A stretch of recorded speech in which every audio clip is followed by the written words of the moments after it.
Who are you waiting for, sir? Adrian Whitmore lifted his eyes slowly. A little girl stood beside his table, one hand resting on the back of the empty chair across from him. Adrian's finger stayed around the handle of his coffee cup, though the coffee itself had gone cold a long time ago. "I'm not waiting for anyone," he said. His voice came out low and rough, dulled by sleeplessness and something worse than exhaustion. The little girl frowned. "Not really," he said. "Nothing." She glanced at the cup, then at the silver watch on his wrist. "Are you sure? Because I keep seeing you check your watch and then you look outside and then you stir your coffee, but don't drink it. That's what people do when they're waiting." Adrian felt his jaw tighten. The child was right, of course. He had been repeating the same useless sequence for nearly an hour. Look at the watch. Look out the window. Stir the coffee. Do not drink it. Sit there as if the right person might still come through the door and undo the damage. "Don't do that," he said quietly. The girl blinked. "Do what?" "Watch me." He looked back toward the window where a crust of old snow lined the curb outside and the sky hung over Buffalo in a tired shade of gray. "And don't bother me. I want to be alone." Most children would have flinched. She only studied him more carefully. "You look lonely, though." Before he could answer, laughter rose from the next table. 3 men sat there over eggs, bacon, and coffee refills, the kind who had already been in the shop too long for people in a rush. One of them lowered his newspaper and stared openly at Adrian. "Well, I'll be damned," he said. "That's him." "Who?" one of the others asked. "The billionaire. Adrian Whitmore." He slapped the folded paper with the back of his fingers. "The one who lost everything. He was all over TV this morning." The second man turned in his seat, giving Adrian a long look full of the sort of crude delight people reserved for the public misfortune of strangers. "No kidding." The younger man standing by the condiment station drifted closer, smelling entertainment. "You serious?" "Dead serious," the first man said. "Company taken right out from under him. Brother stabbed him in the back." "If what they're saying is true," another voice chimed in from near the front door. "And didn't his woman leave him, too?" "The blonde," somebody said. "Yeah, saw her walk out of here maybe 40 minutes ago. Fancy coat, high heels. Looked like she couldn't get out fast enough." A few people laughed. The younger man took 2 more steps toward Adrian's table. "Tell me something, Mr. Whitmore," he said, grinning. "You still got enough money left to pay for that coffee?" More laughter. Louder this time. "And if you don't," another man added, "maybe we ought to pass the hat." "Poor rich boy," someone muttered. Adrian kept his eyes on the table. Humiliation had a physical temperature. He could feel it under his collar along the back of his neck. In the heaviness behind his ribs, yesterday morning, he had walked into a boardroom as founder and majority power in Whitmore Urban Systems. By noon, his younger brother, Ethan, had used a carefully arranged vote, a series of frozen accounts, and the ugly elegance of legal betrayal to take control of the company Adrian had spent 15 years building. By evening, news anchors with polished smiles were calling it a cautionary tale. By this morning, even his private losses were apparently public property. From behind the counter, a woman's voice cut cleanly through the room. "That's enough." Claire Bennett came around the register with a dish towel over one shoulder and a look that made 2 people straighten before she reached the table. "Sit down and finish your breakfast," she told the men. "If you can't behave in here, you can leave." The younger man lifted both hands. "We're just talking. Then talk about yourselves," Claire said. "Leave my customer alone." A few people looked away. A few others smirked and returned to their food. The shame in the room was brief, shallow, and mostly for being caught. Adrian kept staring at the cold coffee. Then the bell above the front door jingled. Every muscle in his body went rigid. Vanessa Cole stepped back into the cafe wearing the same cream-colored coat she had left in, her dark hair smooth over one shoulder, her makeup perfect, her face composed in the expensive way he used to admire, and now suddenly understood his distance. For one terrible instant, hope struck him before reason could stop it. He pushed back his chair so quickly it scraped across the floor. Vanessa, heads turned all over again. She paused just inside the door, clearly annoyed to find the room looking at her. Adrian stood. He hated himself for the note that entered his voice next, but he could not keep it out. Vanessa, wait. She looked at him the way people looked at a traffic problem. I'm not here for that. Just talk to me for 1 minute. There's nothing left to say. You came back. Yes, she said, dry and impatient. For my wallet. I left it on the seat. A ripple moved through the cafe. The 3 men at the next table leaned in with open satisfaction. Vanessa crossed to the chair she had occupied earlier, reached down and picked up a sleek leather wallet that had slipped between the cushion and the backrest. She checked inside, then snapped it shut. Adrian stood there, feeling every eye in the place move between them. Vanessa, he said again, more quietly now. Please. She opened the wallet, pulled out a few bills, and tossed them onto the table beside his untouched cup. There, she said, that should cover the coffee. The bills fluttered onto the tabletop like an insult given physical shape. The men at the next table burst out laughing. Well, that answers that, one of them said. Another slapped the table. Guess he didn't need help paying for it and she paid his bill on the way out. The younger man added, that's a hard morning. Someone behind them chuckled. Told you she left because he couldn't take care of her anymore. Vanessa did not deny it. She only adjusted the strap of her handbag and looked at Adrian with the flat impatience of a woman eager to be gone. You should go home, she said. Or wherever people go after this sort of thing. Then she turned and walked back out into the gray morning without another word. The bell jingled once more. The door shut behind her. For a moment, Adrian remained standing, his eyes fixed on the few bills she had thrown onto the table. He could still smell her perfume, still hear the clipped certainty in her voice, still feel the reflexive surge of hope that had humiliated him more completely than the laughter ever could. The little girl looked from the money to Adrian's face. Then she said in a voice far too gentle for the ugliness that had just filled the room. That was mean. No one answered her. Claire stepped forward, took the bills from the table, and placed them back into Adrian's hand. Her expression was calm, but there was iron underneath it. You don't need that, she said. He stared at the money as if he did not recognize it.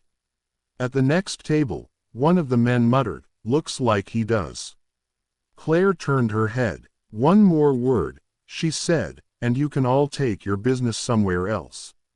That ended it, not because the men had discovered decency, but because they recognized a line when they heard one. Annie stepped closer again and pointed at the cup. Your coffee is still cold. Adrian let out a breath that felt scraped raw on the way up. Yes, he said, and you still didn't drink it. No, because you really were waiting. He almost told her to stop. Instead, he sank slowly back into his chair, suddenly aware of how tired his bones felt. How unreal the room had become. Maybe I was, he said. Annie nodded, satisfied by the honesty. Claire reached for the mug. I'll bring you a fresh one.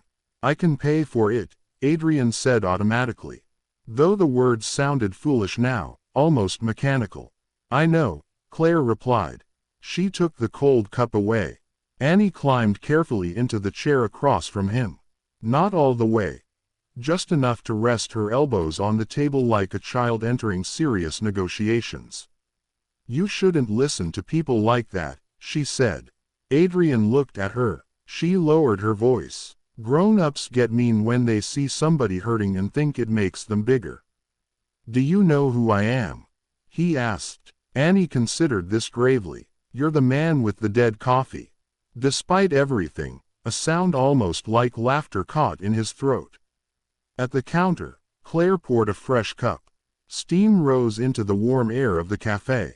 Outside, traffic moved through the slush, indifferent and steady. Inside, the customers had largely returned to their plates and gossip, though a few still watched with sidelong curiosity. Claire came back and set the hot mug down in front of him. "On the house," she said. He looked at her. "You don't have to do that." "No," she said, "but I'm doing it anyway." Annie slid off the chair and stood beside him one last moment. "If you're not waiting for anybody anymore," she said, "maybe you shouldn't sit by yourself too long." Then she turned and went back to the counter where she began sorting sugar packets into a white ceramic bowl with deep concentration. As if small things done properly might hold the day together, Adrian wrapped both hands around the new cup. The heat pressed slowly into his palms, into fingers that still felt numb from the morning. He did not look at his watch this time. Instead, he looked at the little girl by the register, at her mother moving through the cafe with steady grace. At the ordinary life of the place, breathing around him through clinking plates and murmured orders and the smell of cinnamon and coffee and bacon. For the first time since his world had cracked open, Adrian Whitmore did not feel important, only lost. The laughter in the cafe had faded into low talk and clinking silverware, but the wound of it remained. Adrian sat with both hands around the fresh mug Claire had set in front of him, drawing warmth from it without really feeling it. Across the room, Annie sorted sugar packets at the counter with grave concentration, pausing now and then to glance his way, as if checking whether he might disappear if left unwatched too long. He could still see the few bills Vanessa had tossed onto the table. He had taken them only because Claire pressed them into his hand before the room could turn the moment into another joke. The money now sat folded in his coat pocket like something unclean. At the next table, one of the men who had mocked him earlier leaned toward his companions and muttered something in a voice loud enough to be overheard on purpose. "Man loses a company in the morning and his girl by lunch. That's got to be some kind of record." A second man snorted. "Not if his brother had the paperwork ready or if she had a backup plan," the first replied. They laughed again, softer now, crueler for trying to seem casual. Claire looked up from the register. She did not say anything this time, but the expression on her face was enough to make one of them look down at his plate. Adrian kept his eyes on the coffee. He heard the bell above the cafe door and looked up before he could stop himself. Vanessa had come back. For one suspended second, his heart made a fool of him. Adrian rose so abruptly, his chair scraped across the floor. Vanessa's gaze moved to Adrian, and for just a moment, he thought irrationally, desperately, that something in her face had softened. He took a step toward her. "You came back." Before she could answer, the bell rang again. A tall man in a charcoal overcoat stepped in behind her, brushed melting snow from his sleeve, and without hesitation slid an arm around her waist. Vanessa did not startle. She only rested her hand over the man's wrist with easy familiarity. The man glanced at Adrian, then at the room, then back to Vanessa with the faint impatience of someone already tired of a mess he considered beneath him. He was younger than Adrian by a few years, maybe, with the well-fed confidence of a person whose fortune had not been publicly dismantled before noon. Vanessa's voice when it came was cool and polished. "I forgot to make something clear." Adrian stood motionless. "Vanessa, no." She gave a small shake of her head. "Don't do that. Don't make this uglier than it already is." The hand around her waist tightened slightly. A signal, a claim. At the next table, one of the men let out a low whistle. Vanessa reached into her handbag, pulled out her phone, checked the screen as if this interruption had already taken too much of her day, and then looked at Adrian fully. "You need to stop waiting for something that isn't coming," she said. "Not from me. Not from your old life. Not from any of this." The words landed harder than when she had left the first time. Then she had abandoned him. Now she was explaining the terms of it. Adrian felt blood rush hot beneath his skin. You could have said that without coming back, he said. Vanessa gave him a look almost pitying in its impatience. I did come back. She lifted her left hand. Not high, just enough for him to see the thin band of gold at her finger. Not a ring of marriage. Not yet, but not ambiguity either. For closure, she said, and for my wallet. A few men laughed under their breath. The tall man beside her smiled without warmth. You ready? He asked. Vanessa nodded, but before turning away, she stepped closer to Adrian's table. Listen to me carefully, she said, her tone dropping, hardening. Don't wait for me. Don't wait for the board to call. Don't wait for your brother to suddenly find a conscience. Whatever you think can still be fixed, can't. So, stop sitting here like someone's going to walk back into your life and make you matter again. The cruelty of it was not just in the words. It was in how quietly she said them, as if she were doing him the favor of truth. Then, she drew a few folded bills from her wallet and dropped them beside his cup. That should cover the coffee, she said. If this moment touched your heart, please like this video. Leave a comment below telling us where you are watching from and subscribe to the channel for more emotional stories. The men at the next table burst into fresh laughter, louder now because the humiliation had become undeniable. Mercy payment, one of them said. Guess she really was taking care of him, said another. And here I thought heartbreak was expensive, a third added. Turns out it's just $6 in tax. Vanessa did not even glance at them. She had already turned, already leaned slightly into the man at her waist, already begun walking toward the door as if this scene had cost her enough. The bell rang once more. Cold air moved through the room.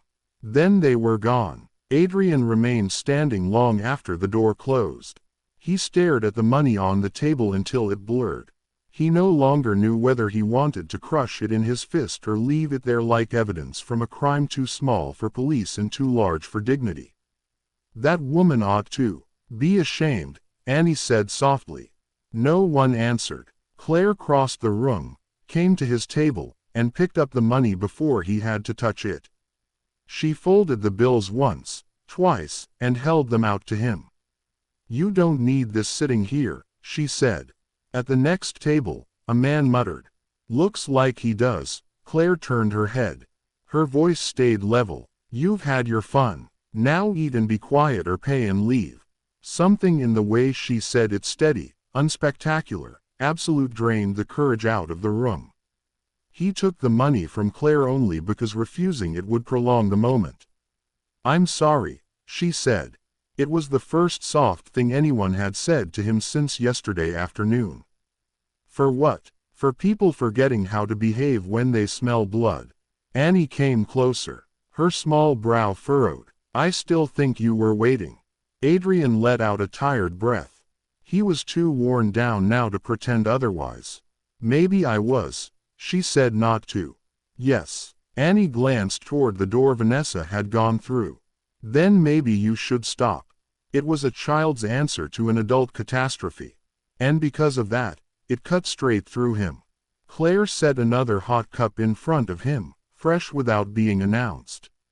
Drink this one while it's hot. He looked at the steam curling upward. At the counter, Annie had already gone back to lining up sugar packets in careful rows. Claire returned to the register as a customer approached for the check. The room resumed its old rhythm. Not because what had happened no longer mattered, but because life in places like this kept moving. Coffee still needed pouring, soup still needed stirring, doors still opened and shut. Adrian sat down slowly. He slipped Vanessa's money into his coat pocket without looking at it. Not because he wanted it, because he would not leave it on the table as the final word on him. Then he wrapped both hands around the fresh mug Claire had given him and took a long drink. For the first time since Ethan had taken the company and Vanessa had walked away, Adrian realized something that felt almost shameful in its simplicity. He had nowhere to go.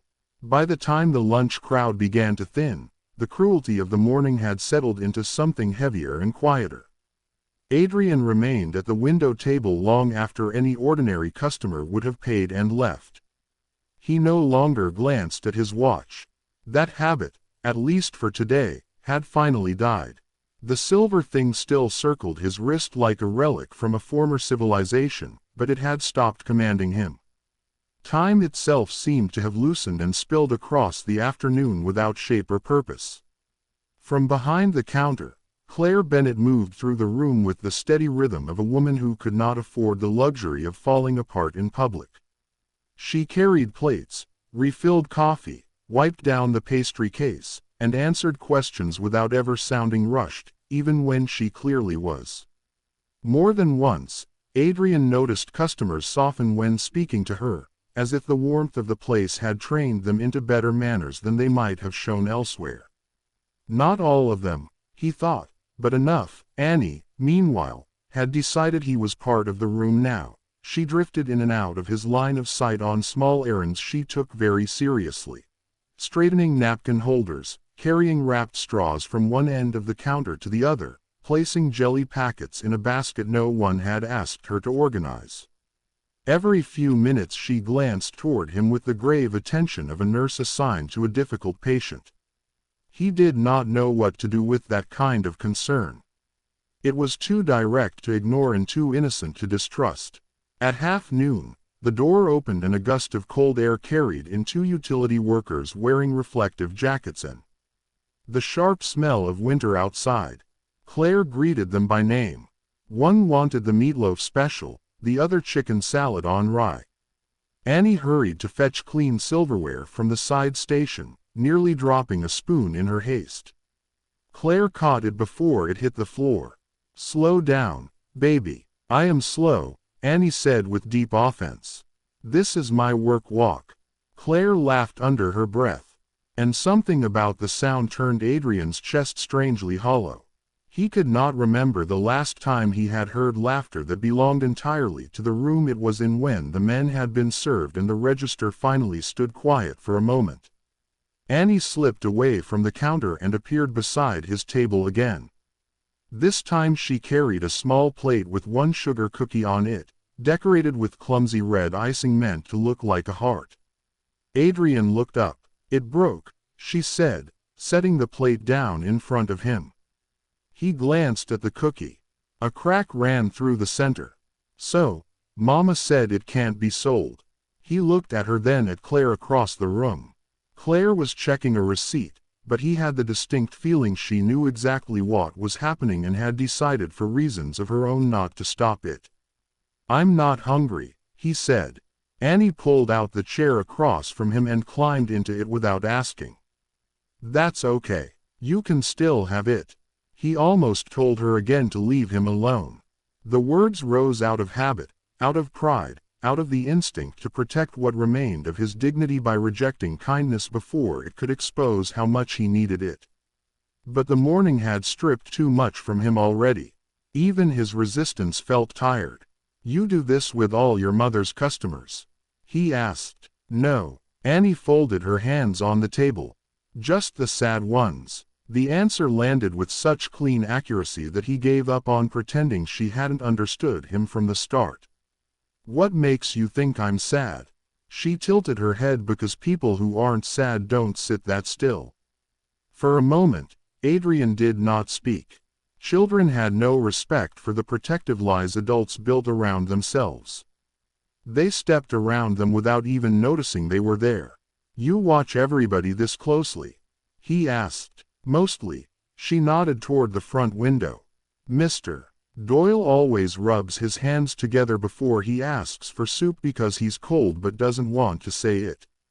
Mrs. Kelly asks for decaf after lunch, even though she says it tastes like hot water.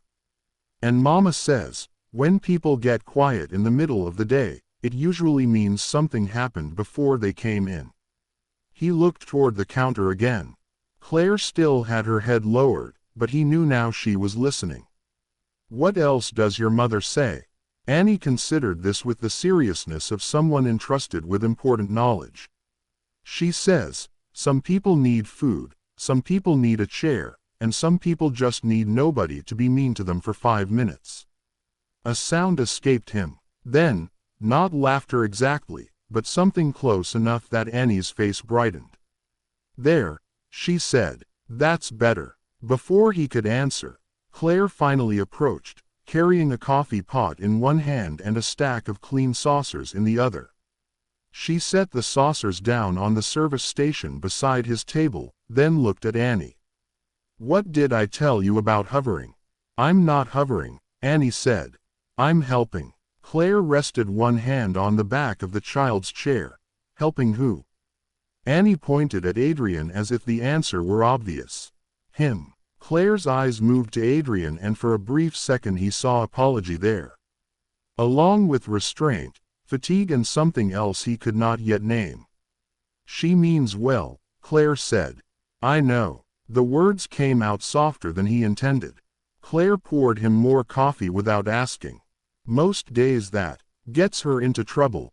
Today, apparently, it doesn't. Adrian watched the dark stream fill his cup. "You should probably tell her not to talk to strangers." Claire gave him a dry look.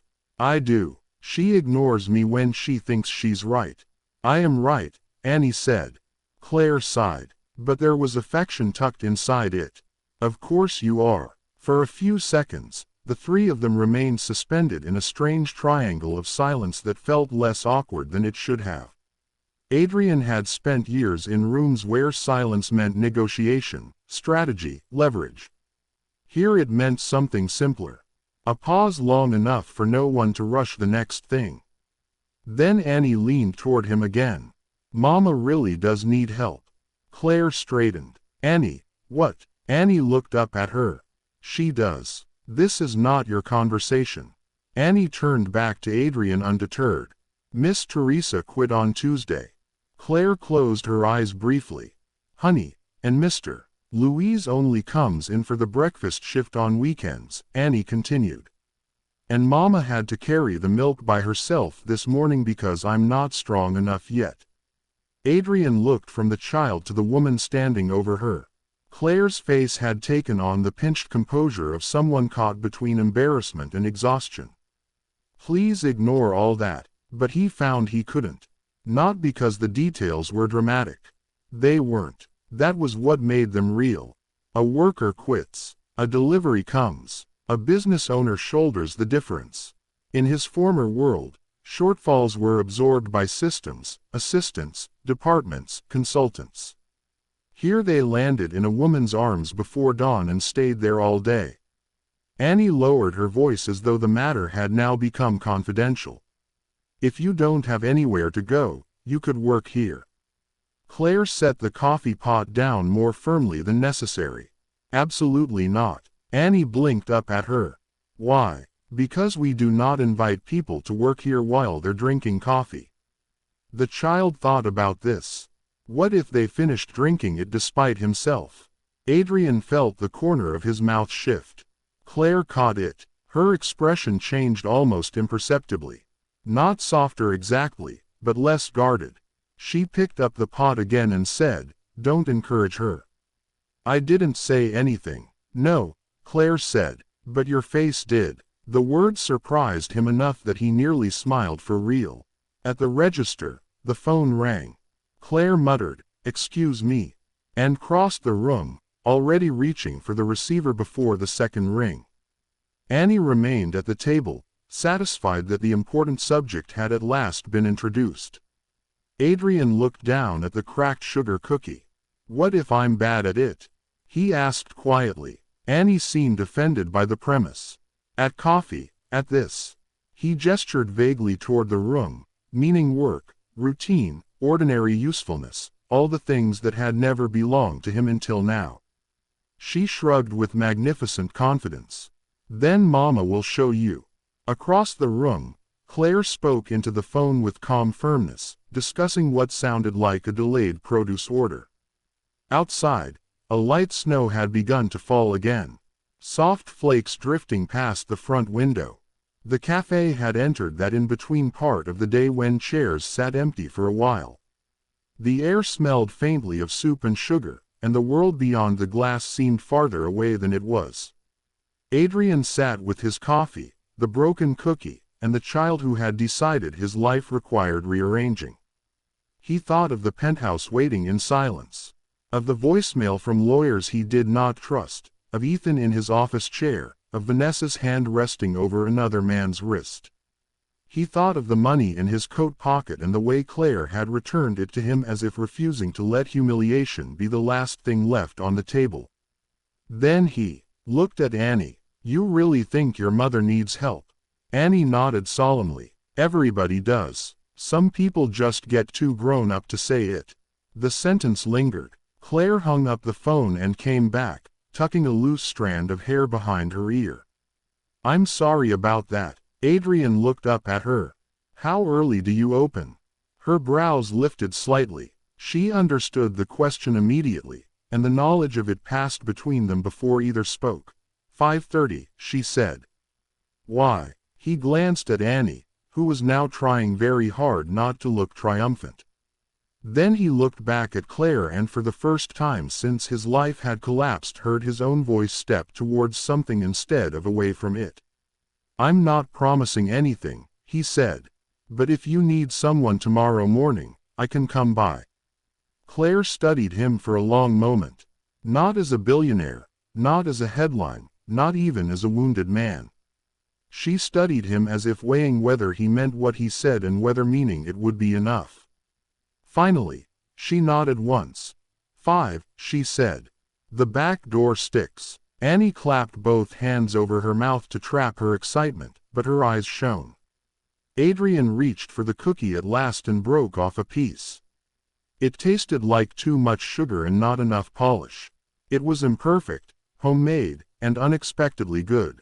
Outside, snow gathered along the edge of the sidewalk.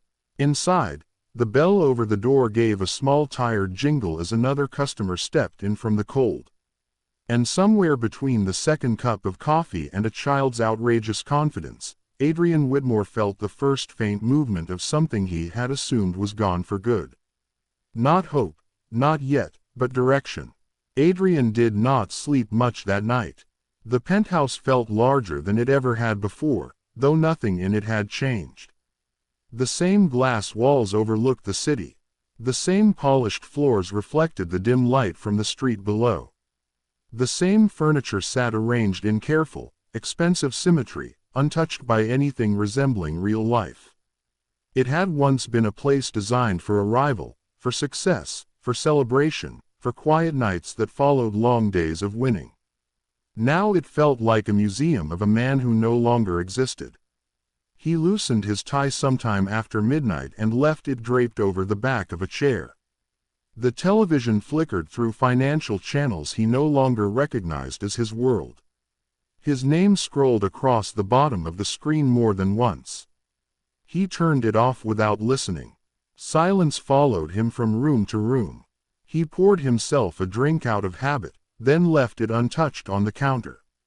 His phone buzzed intermittently on the kitchen island. Lawyers, unknown numbers, messages he didn't read.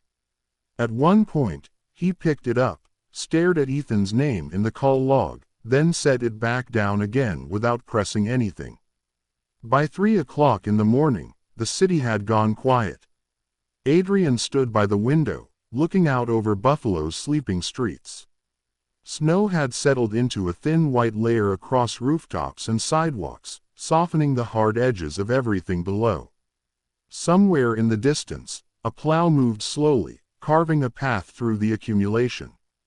The world kept correcting itself, even when people didn't. He checked his watch once out of reflex. Then he stopped. 5:15. The number came back to him with unexpected clarity.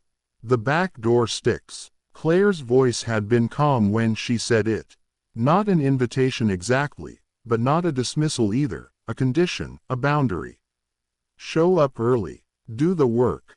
Don't expect anything special. It was the first straightforward instruction anyone had given him in a long time.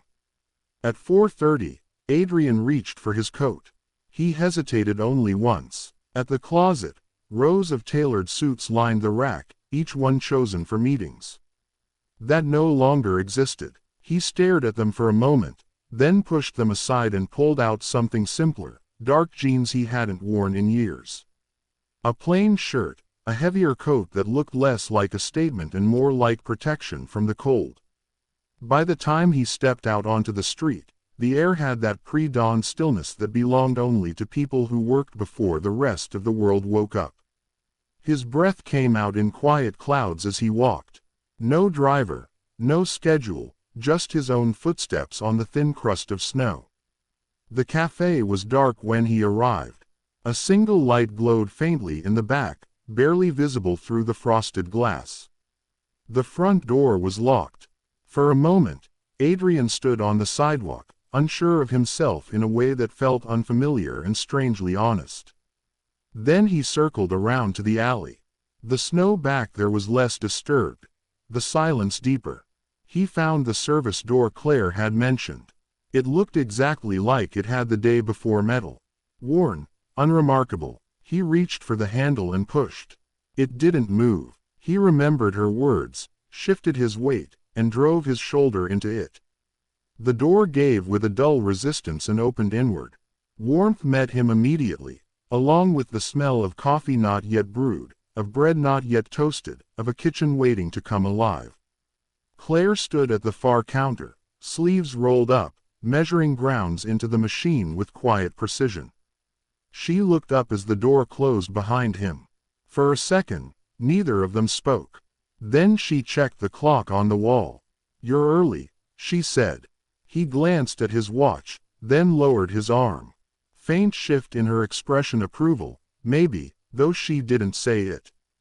Close enough. Annie sat on a stool near the counter, wrapped in an oversized sweater, her chin resting in her hands as if she had been waiting for something interesting to happen. The moment she saw Adrian, her face lit up. "You came." It wasn't a question. He nodded once. Claire wiped her hands on a towel. "All right," she said. "Then don't just stand there. Come on." There was no ceremony, no easing into it. She handed him a stack of clean aprons and pointed toward a hook by the door. "Put one on," she said. "We open in 15 minutes. Adrian took the apron. The fabric felt strange in his hands. Too simple, too real. He slipped it over his head and tied it behind his back, fingers less steady than he would have liked. Claire watched just long enough to make sure he wouldn't tie it in a knot he couldn't undo. Then turned back to the counter. "Coffee first," she said. "Always coffee."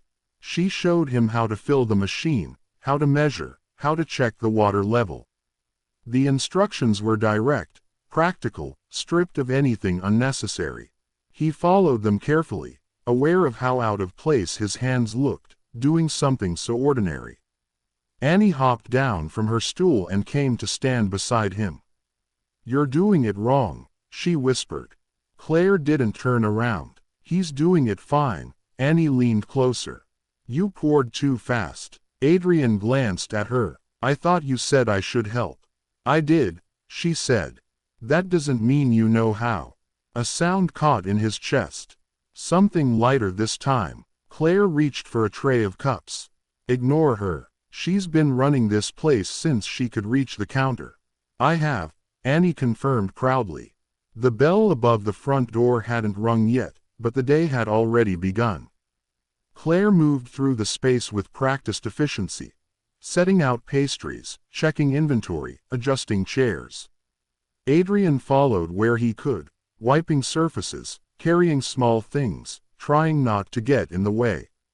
Every task required attention. Every movement felt unfamiliar. There was no script here, no assistant to anticipate what came next, just work. At one point, he reached for a stack of plates and nearly dropped them. Claire caught the edge before they slipped. "Slow down," she said. "I'm slow." "That's not what I meant." He looked at her. She met his eyes briefly. "You're thinking too much. Just do one thing at a time." It was simple advice. It felt harder than anything he had done in years. By the time the first customer pushed through the door, the coffee was ready, the lights were on, and the warmth of the cafe had pushed back the cold outside. The bell rang, soft and familiar.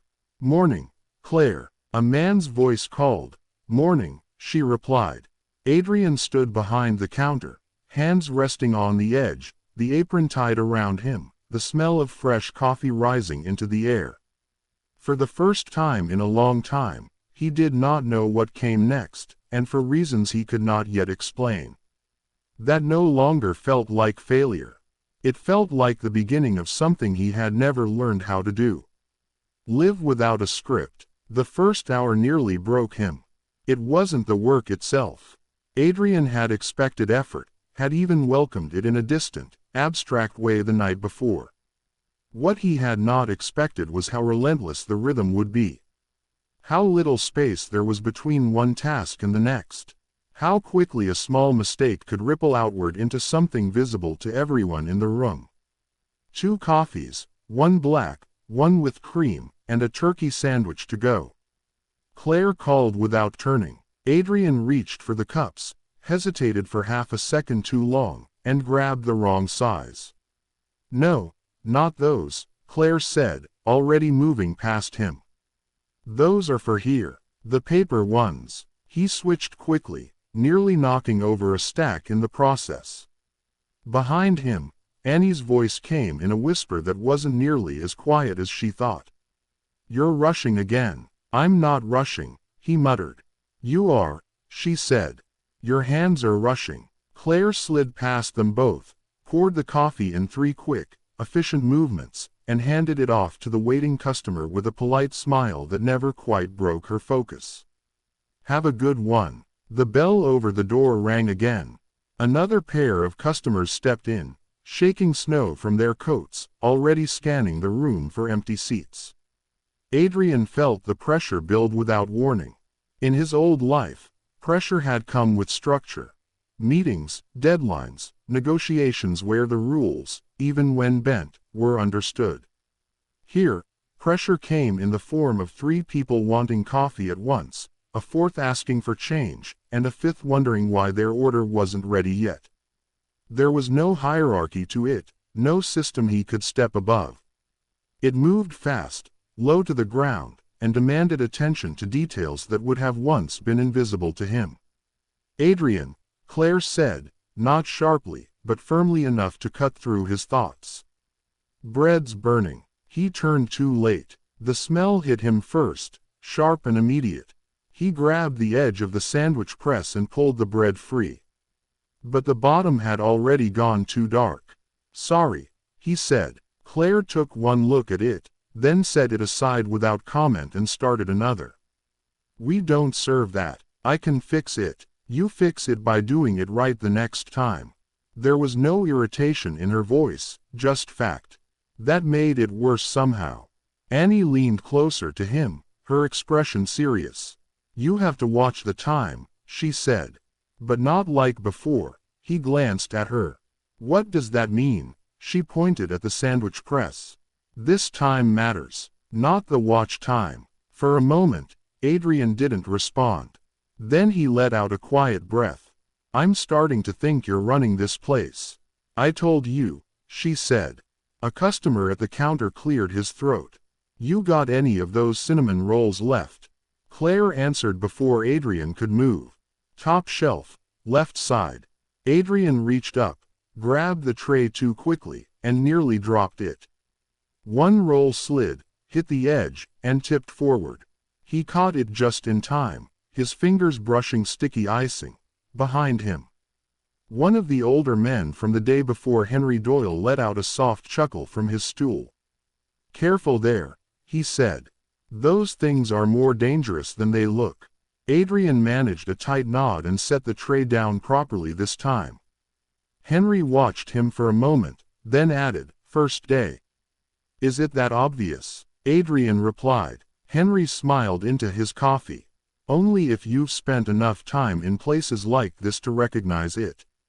Hands don't lie." Adrian wiped the icing from his fingers with a paper towel, though it clung stubbornly to his skin. "Don't worry," Henry went on. "Everyone's bad at something before they're not." "That's reassuring," Adrian said dryly. Henry shrugged. Depends on how much pride you're willing to lose in the process. That landed. Adrian didn't answer. He turned back to the counter just as Claire slid another order toward him. "Take this to table 3, she said. "And don't tilt the plate." "I wasn't going to." "Don't tilt it," she repeated. He picked up the plate carefully, aware of how unnatural the simple act felt. Walking across the cafe with food in his hands should not have required this much concentration, but it did. Every step felt measured, deliberate, as if the room itself were watching for him to fail. At table 3, a middle-aged woman looked up with a polite smile. "Thank you." Adrian nodded and set the plate down.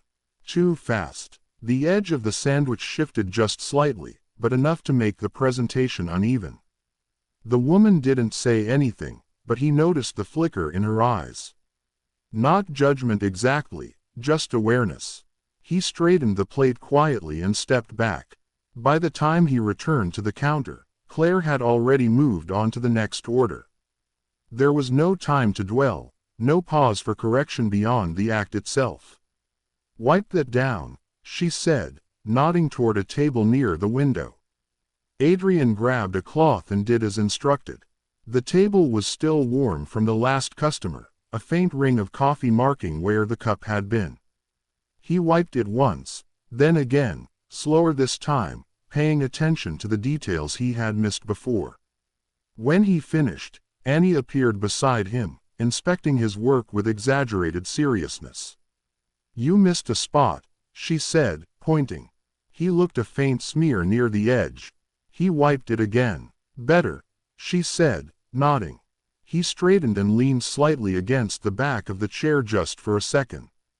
His hands ached. It surprised him. Not the kind of pain that came from injury, but the dull, persistent ache of muscles being used in ways they hadn't been in years.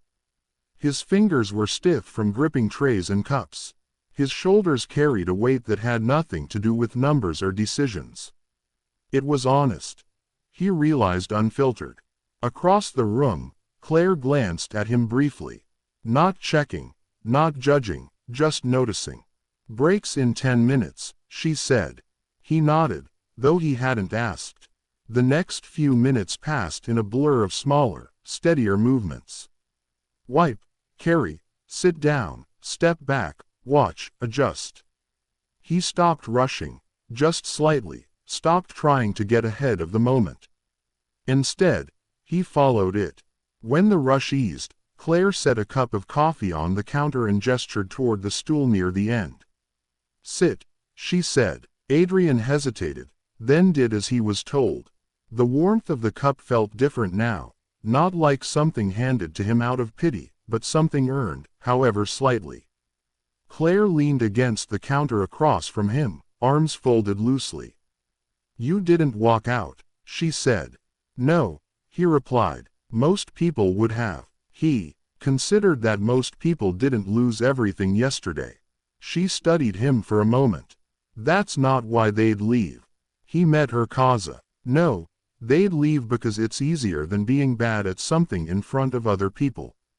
The truth of it settled quietly between them. Annie climbed onto the stool beside him, swinging her legs. "You're still bad," she said cheerfully. Claire sighed. "Annie, what?" she asked. "He is." Adrian looked at the girl, then at Claire, and for the first time since stepping into the cafe that morning, he smiled, not forced, not brief. "Just there." "Yeah," he said, "I am." Annie grinned, satisfied. Claire shook her head, but there was a hint of something lighter in her expression now. "Good," she said. "That means you're learning." Adrian wrapped his hands around the coffee and took a slow sip. It was still bitter, but not as much as before. The second day hurt in a different way. Not the sharp confusion of the first morning. Not the embarrassment of dropped trays and burned bread, but something quieter, more persistent. Adrian felt it the moment he woke, before he even opened his eyes, before he remembered where he had decided to go. His hands ached. It was a dull, stubborn soreness that lived in his fingers and along the base of his palms, the kind that came from repetition rather than strain. When he flexed them, the stiffness resisted, then gave slightly as if reminding him that yesterday had been real.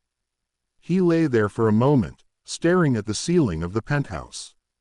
For years, his mornings had begun with motion. Messages, schedules, calls lined up before he even stepped out of bed. Now there was only silence and the faint hum of the city below. No one was waiting for him.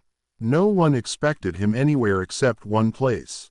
5:15. He sat up slowly, rolling his shoulders once as if preparing for something physical. The memory of Claire's steady voice and Annie's blunt certainty drifted back to him, grounding the morning in something tangible. By the time he reached the cafe, the sky was still dark. This time, he didn't hesitate at the alley door. He braced his shoulder and pushed. The door gave with the same stubborn resistance. But he was ready for it now. The motion felt less like intrusion and more like entry. Inside, the lights were already on. Claire stood behind the counter, sleeves rolled, hair tied back, measuring coffee with the same precise movements as the day before.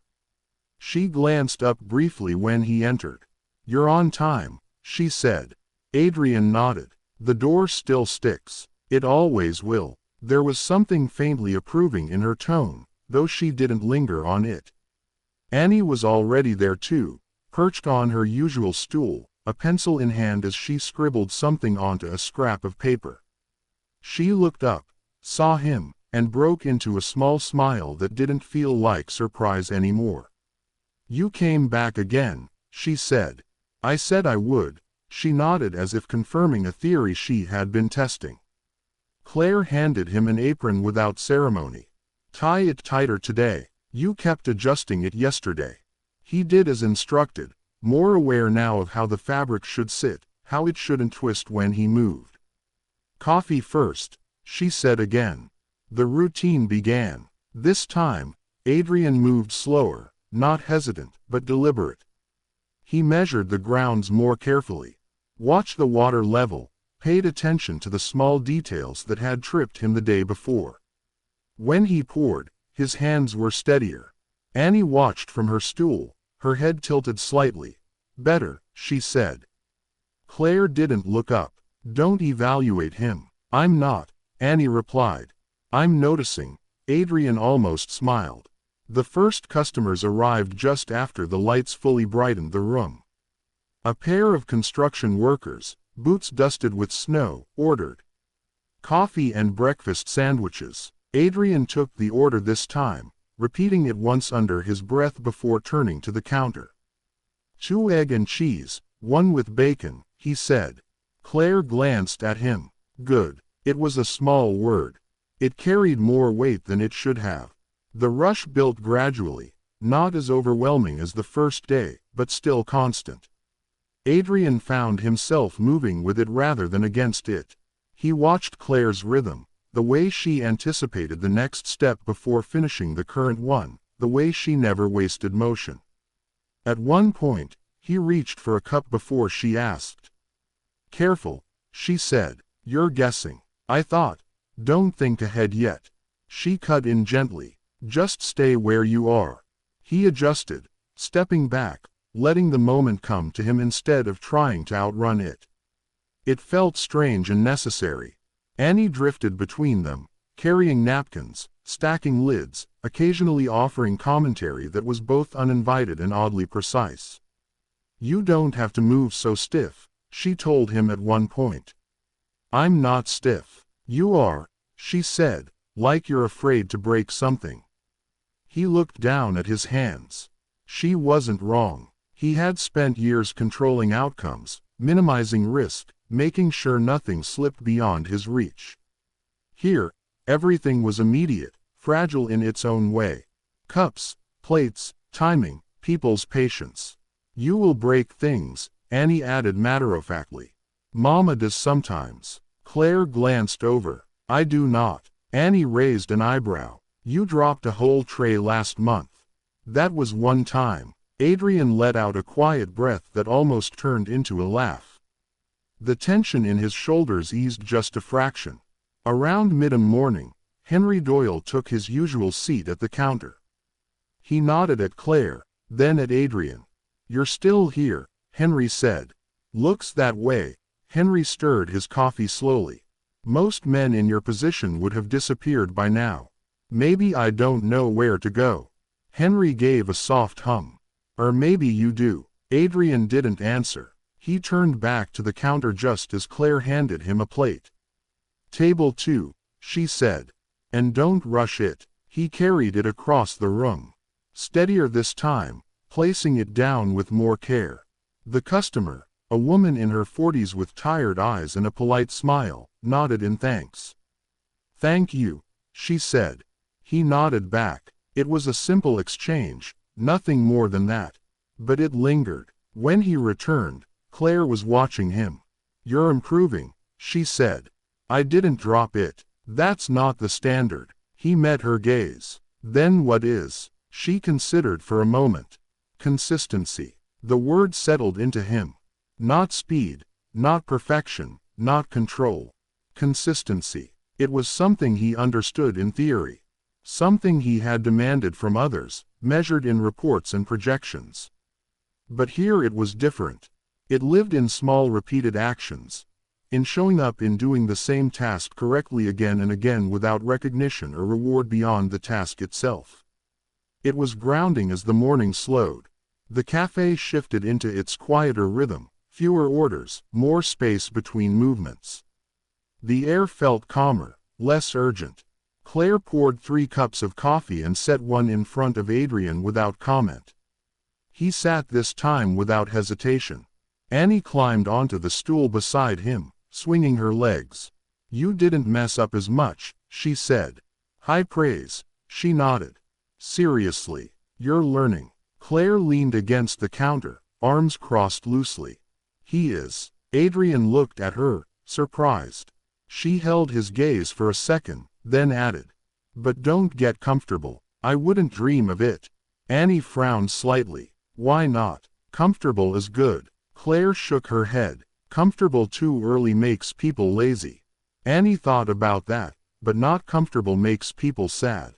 Claire opened her mouth to respond, then paused. Adrian watched the exchange, something quiet settling in his chest. "Maybe there's a middle," he said. Both of them looked at him. "Maybe," Claire allowed. Annie nodded as if the matter had been resolved. Adrian lifted his cup and took a slow sip. The coffee tasted the same as the day before, but he didn't.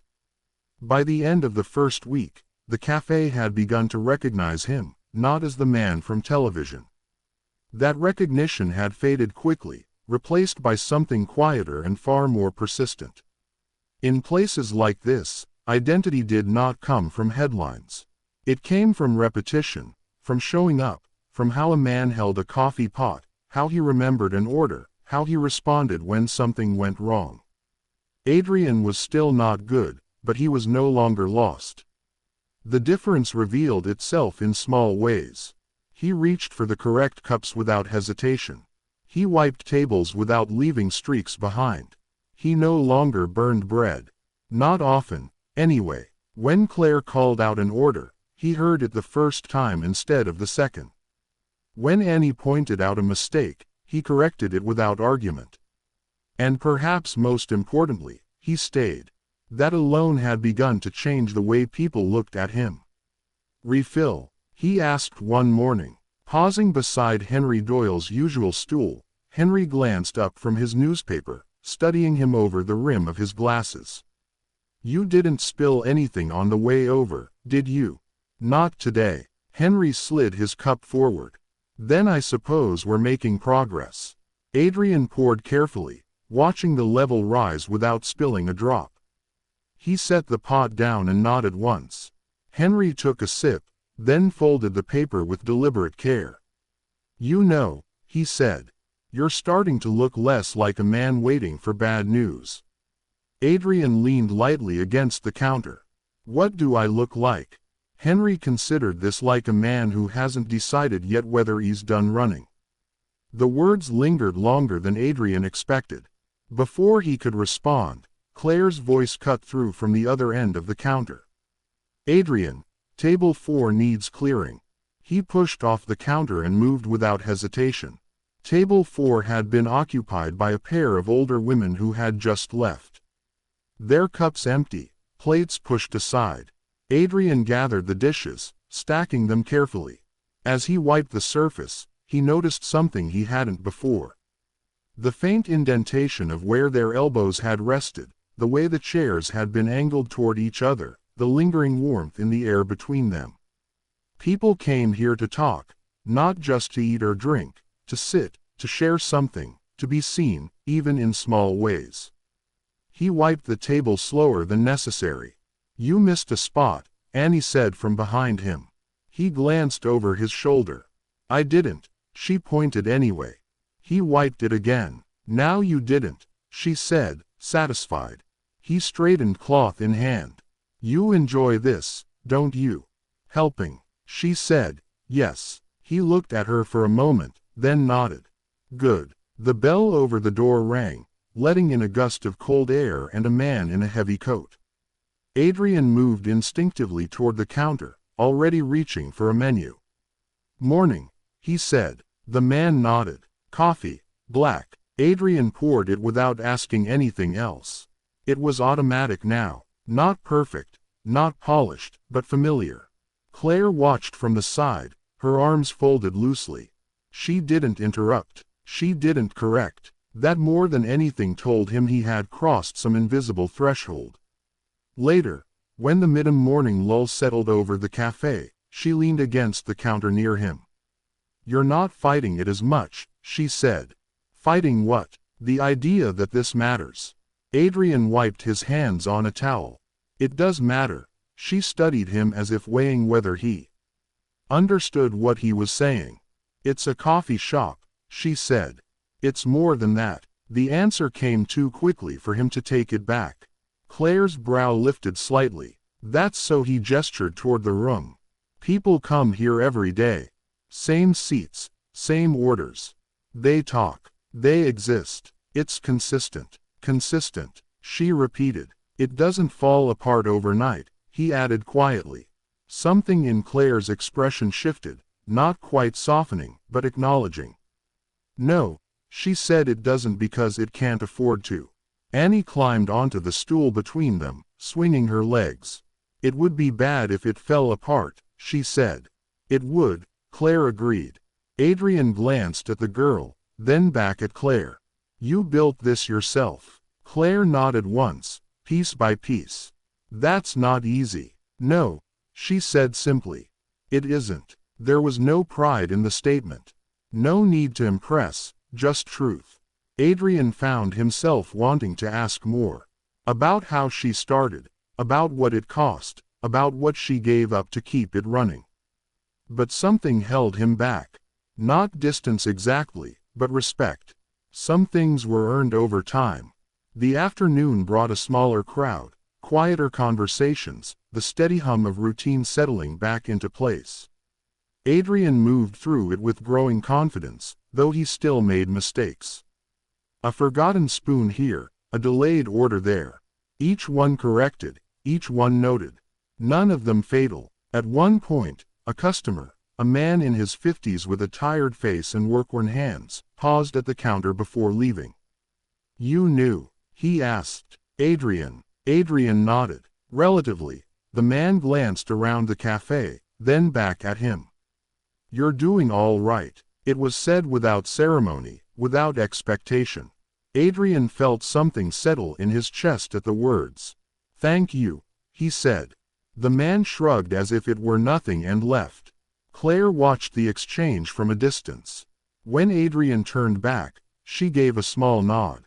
"Don't let it go to your head," she said. "I don't have that problem anymore." She almost smiled as the day began to wind down. The light outside shifted into that pale, fading gray that marked the early evening in winter.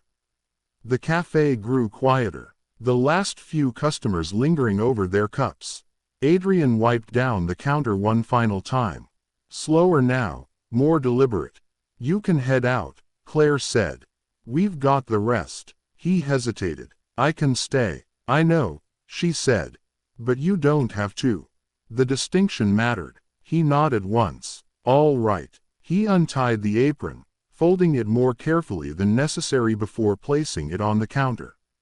Annie watched him with a thoughtful expression. You're coming back tomorrow, right?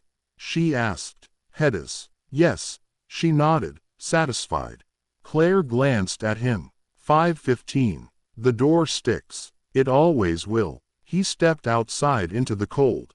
The air sharper now after the warmth of the cafe. The sky had deepened into evening, the first street lights flickering on along the road.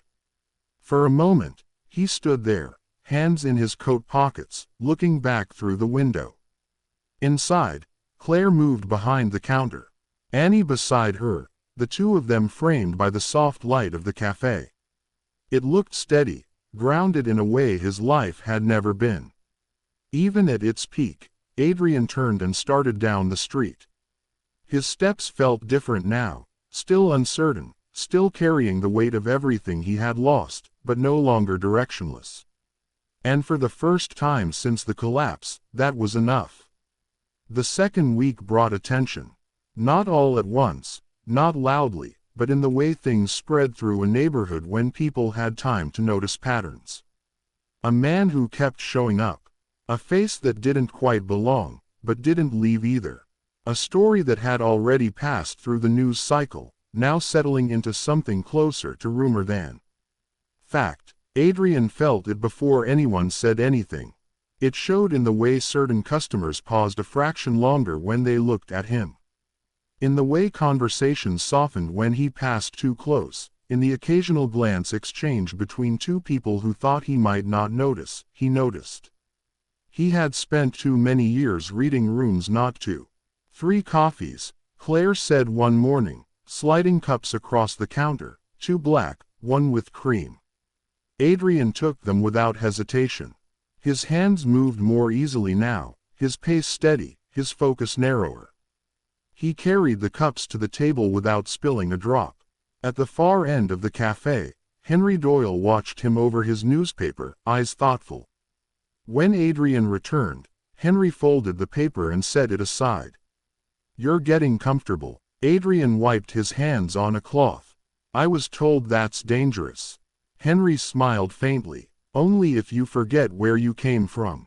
I haven't. No, Henry said. You haven't. That's the problem. Adrian didn't respond. He didn't need to. Claire called him back to the counter before the silence stretched too far. We're low on milk. Check the back. He nodded and moved toward the kitchen. The walk-in cooler hit him with a sharp blast of cold. He stepped inside, scanning the shelves. 2 crates left. Less than yesterday. He pulled one forward, noting the weight without thinking about it now. The physicality of the work no longer surprised him, but it still demanded respect. As he carried the crate back out, he heard voices near the front. I'm telling you, it's him. He slowed, not stopping just enough to listen without appearing to. Who? That guy behind the counter. Adrian Whitmore. No way. Saw him on TV last week. Lost everything, right? Yeah. His brother took over and the girl left him right there in this place. I heard a low whistle. That's rough or deserved, another voice added.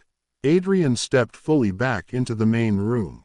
The conversation didn't stop. It shifted. It always did. He set the crate down behind the counter and moved on without acknowledging it. Claire glanced at him once, reading the situation in a single look. Stock the fridge, she said, her tone neutral. He did. The voices faded into the background, but the weight of them remained. Not sharp like before, not mocking, just present, like a story that refused to stay buried. Annie appeared beside him, quieter than usual. They're talking about you, she said. I know. Do you care? He considered that. Yes, he said finally. But not the way I used to. She frowned slightly. What does that mean? It means, he paused, searching for the right words. It means I don't need them to be wrong. Annie thought about that, then nodded slowly. Okay. It was enough for her. Across the room, a man in his 30s stepped up to the counter, well-dressed, but not in the careful, deliberate way. Adrian used to be more casual, more modern. He watched Adrian with open curiosity. "You really him?" the man asked. Claire didn't look up, order or move aside. The man ignored her. "You are, aren't you? Adrian Whitmore?" Adrian met his gaze. Yes. The word landed simply. No explanation, no defense. The man leaned slightly on the counter. "That's wild. You go from running a billion-dollar company to pouring coffee." Adrian held his expression steady.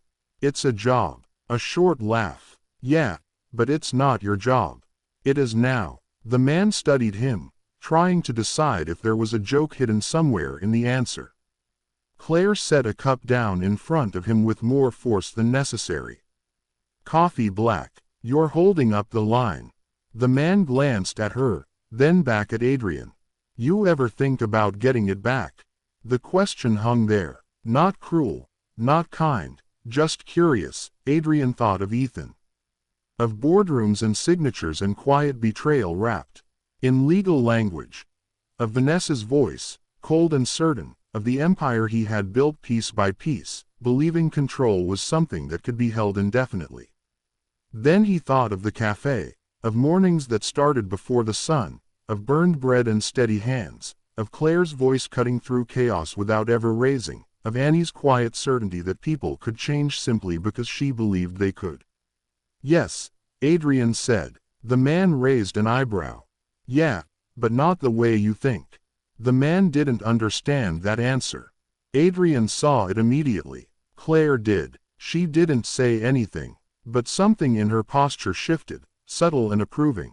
The man took his coffee and stepped aside, still watching Adrian as if expecting more. There was nothing more. The rest of the morning passed with the usual rhythm, though the air carried a faint tension now. Not hostility, awareness. The difference mattered. At one point, a woman near the window spoke louder than necessary. "I don't see why it's such a big deal.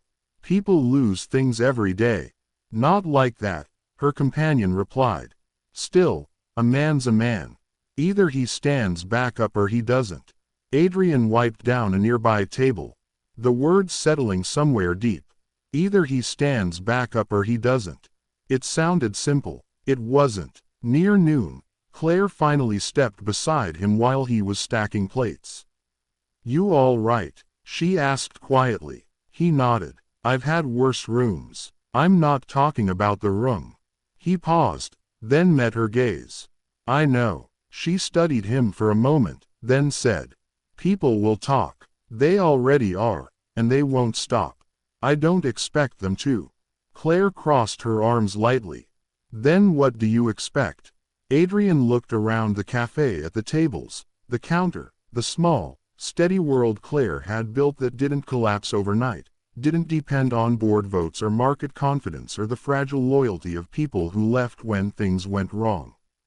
"I expect to be here tomorrow," he said. The answer was simple. It landed with weight. Claire held his gaze a second longer, then nodded once. "Good." Annie, who had been listening from a distance, smiled to herself. Outside, the snow had started again, light and steady, covering the street in a thin, clean layer. Inside, the cafe continued exactly as it always had. Orders called out, coffee poured, conversations rose and fell. And in the middle of it, Adrian Whitmore stood behind the counter, no longer invisible, no longer untouchable, but something else entirely present. And for now, that was enough. The storm came in quietly. By late afternoon, the sky had lowered into a heavy gray that pressed against the city like something waiting to fall. The wind picked up first, threading itself through the streets and around the corners of buildings, carrying fine grains of snow that stung when they hit bare skin. By the time the cafe lights grew brighter against the dimming day, the snowfall had begun in earnest. Inside, the room felt warmer than usual, not just in temperature, but in the way people lingered. Winter did that. It slowed things down, made even the busiest customers pause longer over their cups, stretching conversations into something softer and more deliberate. Chairs stayed occupied, hands wrapped around mugs as if the warmth might last longer if held carefully enough. Adrian noticed the difference immediately. He had come to recognize the rhythms of the cafe, the rush of early morning, the lull between breakfast and lunch, the steady hum of afternoon, and this was something else entirely. A shift, subtle, but real.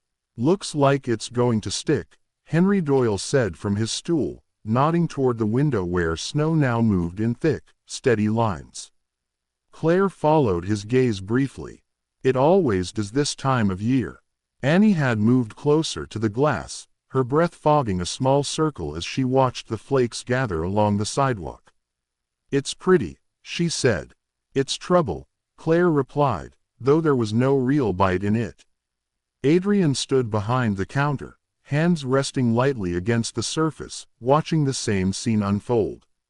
Snow layered itself over the street, softening edges, quieting movement. Cars slowed, footsteps disappeared almost as soon as they were made. Everything felt contained. "Delivery's not going to make it," Claire added, more to herself than anyone else. Adrian glanced at her. "What were you expecting?" "Bread mostly and produce." He nodded once. "Well managed." Claire looked at him, measuring something in his tone. Then she said, "We always do." The words carried more weight than they should have. As the evening approached, the cafe filled in a different way. Fewer new customers came through the door, but those already inside stayed. Conversations deepened. The low murmur of voices replaced the earlier noise of orders and movement. It felt less like a business and more like a gathering place, something closer to what it might have been years ago before everything else in the world sped up. Adrian moved through the space with growing ease. He refilled cups without being asked, cleared tables quietly, adjusted chairs without thinking. His hands no longer hesitated, no longer searched for the right motion. They knew it now, not perfectly, but enough. At one point, Annie tugged lightly at his sleeve. "Come here," she said. He followed her to the window. "Look," she whispered, pointing. Outside, a man struggled briefly against the wind, pulling his coat tighter as snow pushed against him. For a moment, he paused under the street light, then continued on, disappearing into the white blur beyond. "He looks cold," Annie said. "He is. Why doesn't he come inside?" Adrian considered that. "Maybe he has somewhere else to be." Annie frowned. "But this is warm." "Yes," Adrian said quietly. "It is." Claire watched them from the counter, her expression unreadable. As the clock moved past 6, the storm thickened. The door opened less frequently now. When it did, it brought in gusts of sharp cold that made everyone inside turn slightly, as if reminded of something they were grateful not to be part of. Coats hung heavier by the door. Boots left damp marks on the floor that Adrian wiped without being told. At a corner table, a couple sat close together, their voices low and steady. Near the counter, Henry had abandoned his newspaper entirely, choosing instead to watch the room with the quiet attentiveness of someone who understood its value. "This place matters more on nights like this," he said at one point. Not to anyone in particular. Adrian heard him anyway. Claire did too. "That's why we stay open," she replied. "Even when it would have been easier not to, even when the snow made it difficult. Even when the world outside seemed determined to push people apart." Adrian felt something settle deeper in his chest. Not the sharp awareness of loss that had followed him since the collapse, not the lingering echo of humiliation, but something steadier, something quieter, belonging, perhaps, or the beginning of it. The lights flickered once, just a brief dimming, enough to draw a few glances upward. "Don't do that," Annie muttered. Claire moved toward the breaker panel without urgency. "It's the wind." The lights steadied again. For now, Adrian found himself watching the room differently after that. Not just the tasks, not just the movement, but the people, the way they sat, the way they spoke, the way they stayed. In his old life, rooms were transactional. Every presence carried purpose, leverage, expectation. Here, people existed, without needing to prove anything. They came because they wanted to be here. That realization carried more weight than he expected. "Adrian," Claire said, drawing him back. "Take this to table, too." He did, setting the plates down carefully. "Thank you," the woman at the table said. He nodded. Simpler, real. When he returned, Claire handed him a cloth. "We're going to close early if this keeps up." He glanced at the window. Snow now blurred the street almost completely. "Good idea." She looked at him again, that same measuring gaze. "You don't have to stay." "I know, but you are." "Yes." Claire held his eyes for a moment, then nodded. That was enough. By the time the last few customers gathered their coats and stepped out into the storm, the cafe had grown quiet again. The kind of quiet that came not from absence, but from completion. Anna yawned, rubbing her eyes. Claire noticed immediately. "Time to go." "I'm not tired," Annie said. Even as another yawn followed, Claire smiled faintly. "Of course you're not." Adrian wiped down the final table. Slower now. Not out of uncertainty, but out of habit. When he finished, he set the cloth aside and looked around the room. It was different, empty, not hollow, just waiting. Claire turned off one set of lights, leaving the others to cast a softer glow. "You heading out?" she asked. Adrian hesitated. Outside, the storm pressed hard against the windows. A steady force that made the idea of stepping into it feel distant. He looked back at her. "You'll be all right closing up." Claire followed his glance, then back to him. "We always are." He nodded, but he didn't move right away. For a moment, he stood there. Between staying and leaving, between the life he had lost and the one he hadn't fully named yet.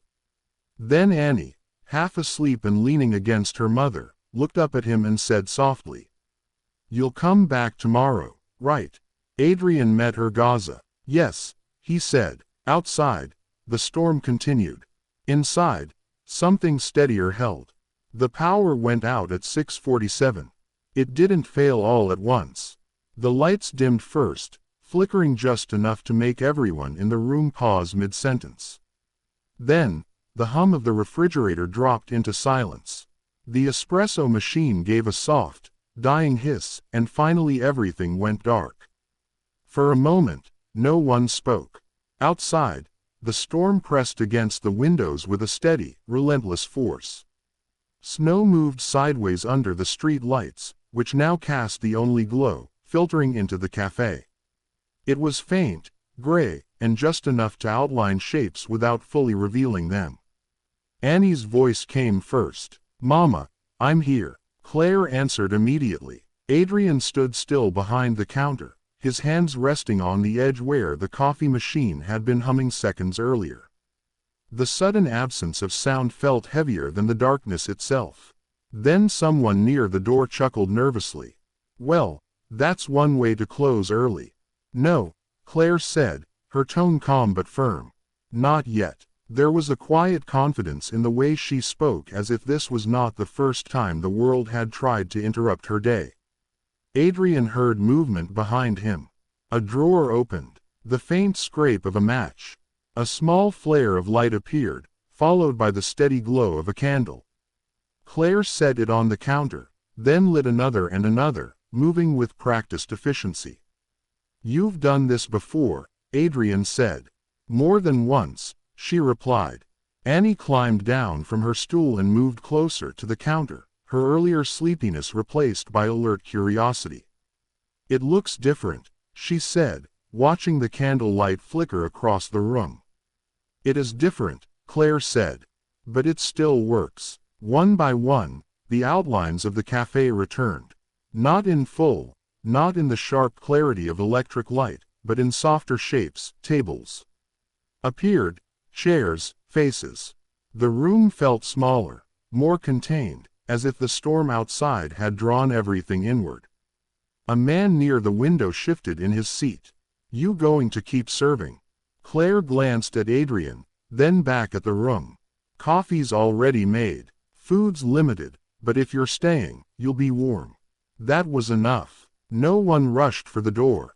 Instead, people settled back into their seats, adjusting to the new rhythm. Conversations resumed, quieter now. Voices lowered to match the dim light.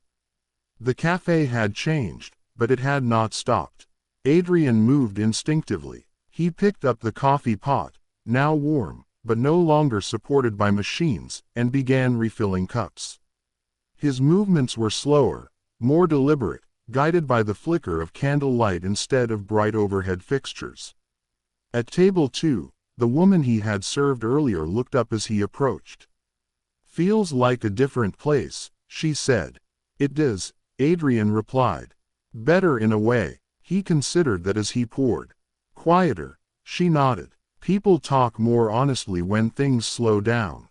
He didn't answer, but the thought stayed with him. At the counter, Henry Doyle leaned back slightly, watching the room with a faint smile. "Reminds me of the old days," he said. Claire glanced at him. "Before electricity, before everything needed to be fast," Henry corrected. Adrian set the pot down and leaned against the counter for a moment. The cafe no longer felt like a business.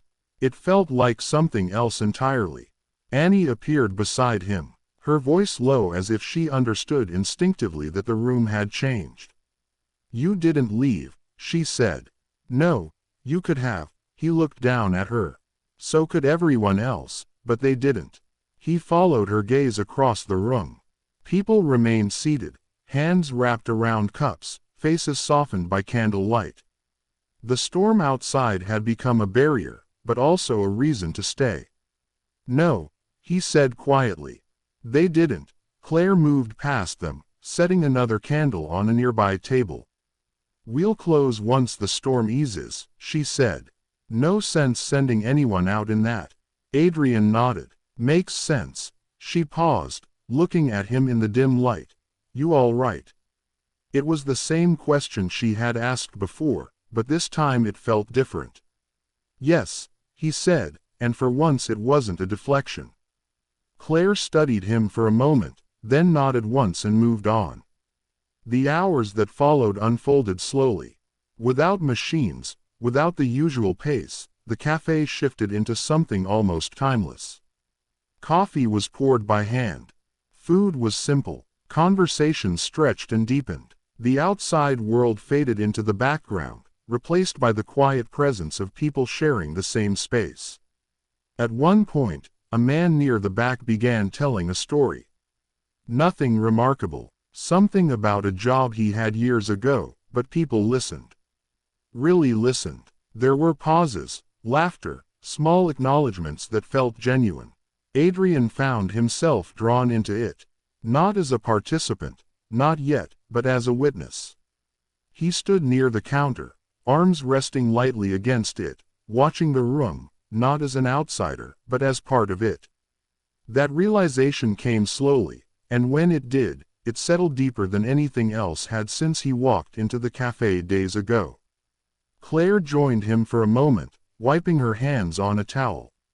"You see it?" she asked quietly. He nodded. "Yeah, this is why I keep it open," she said, "even when it doesn't make sense."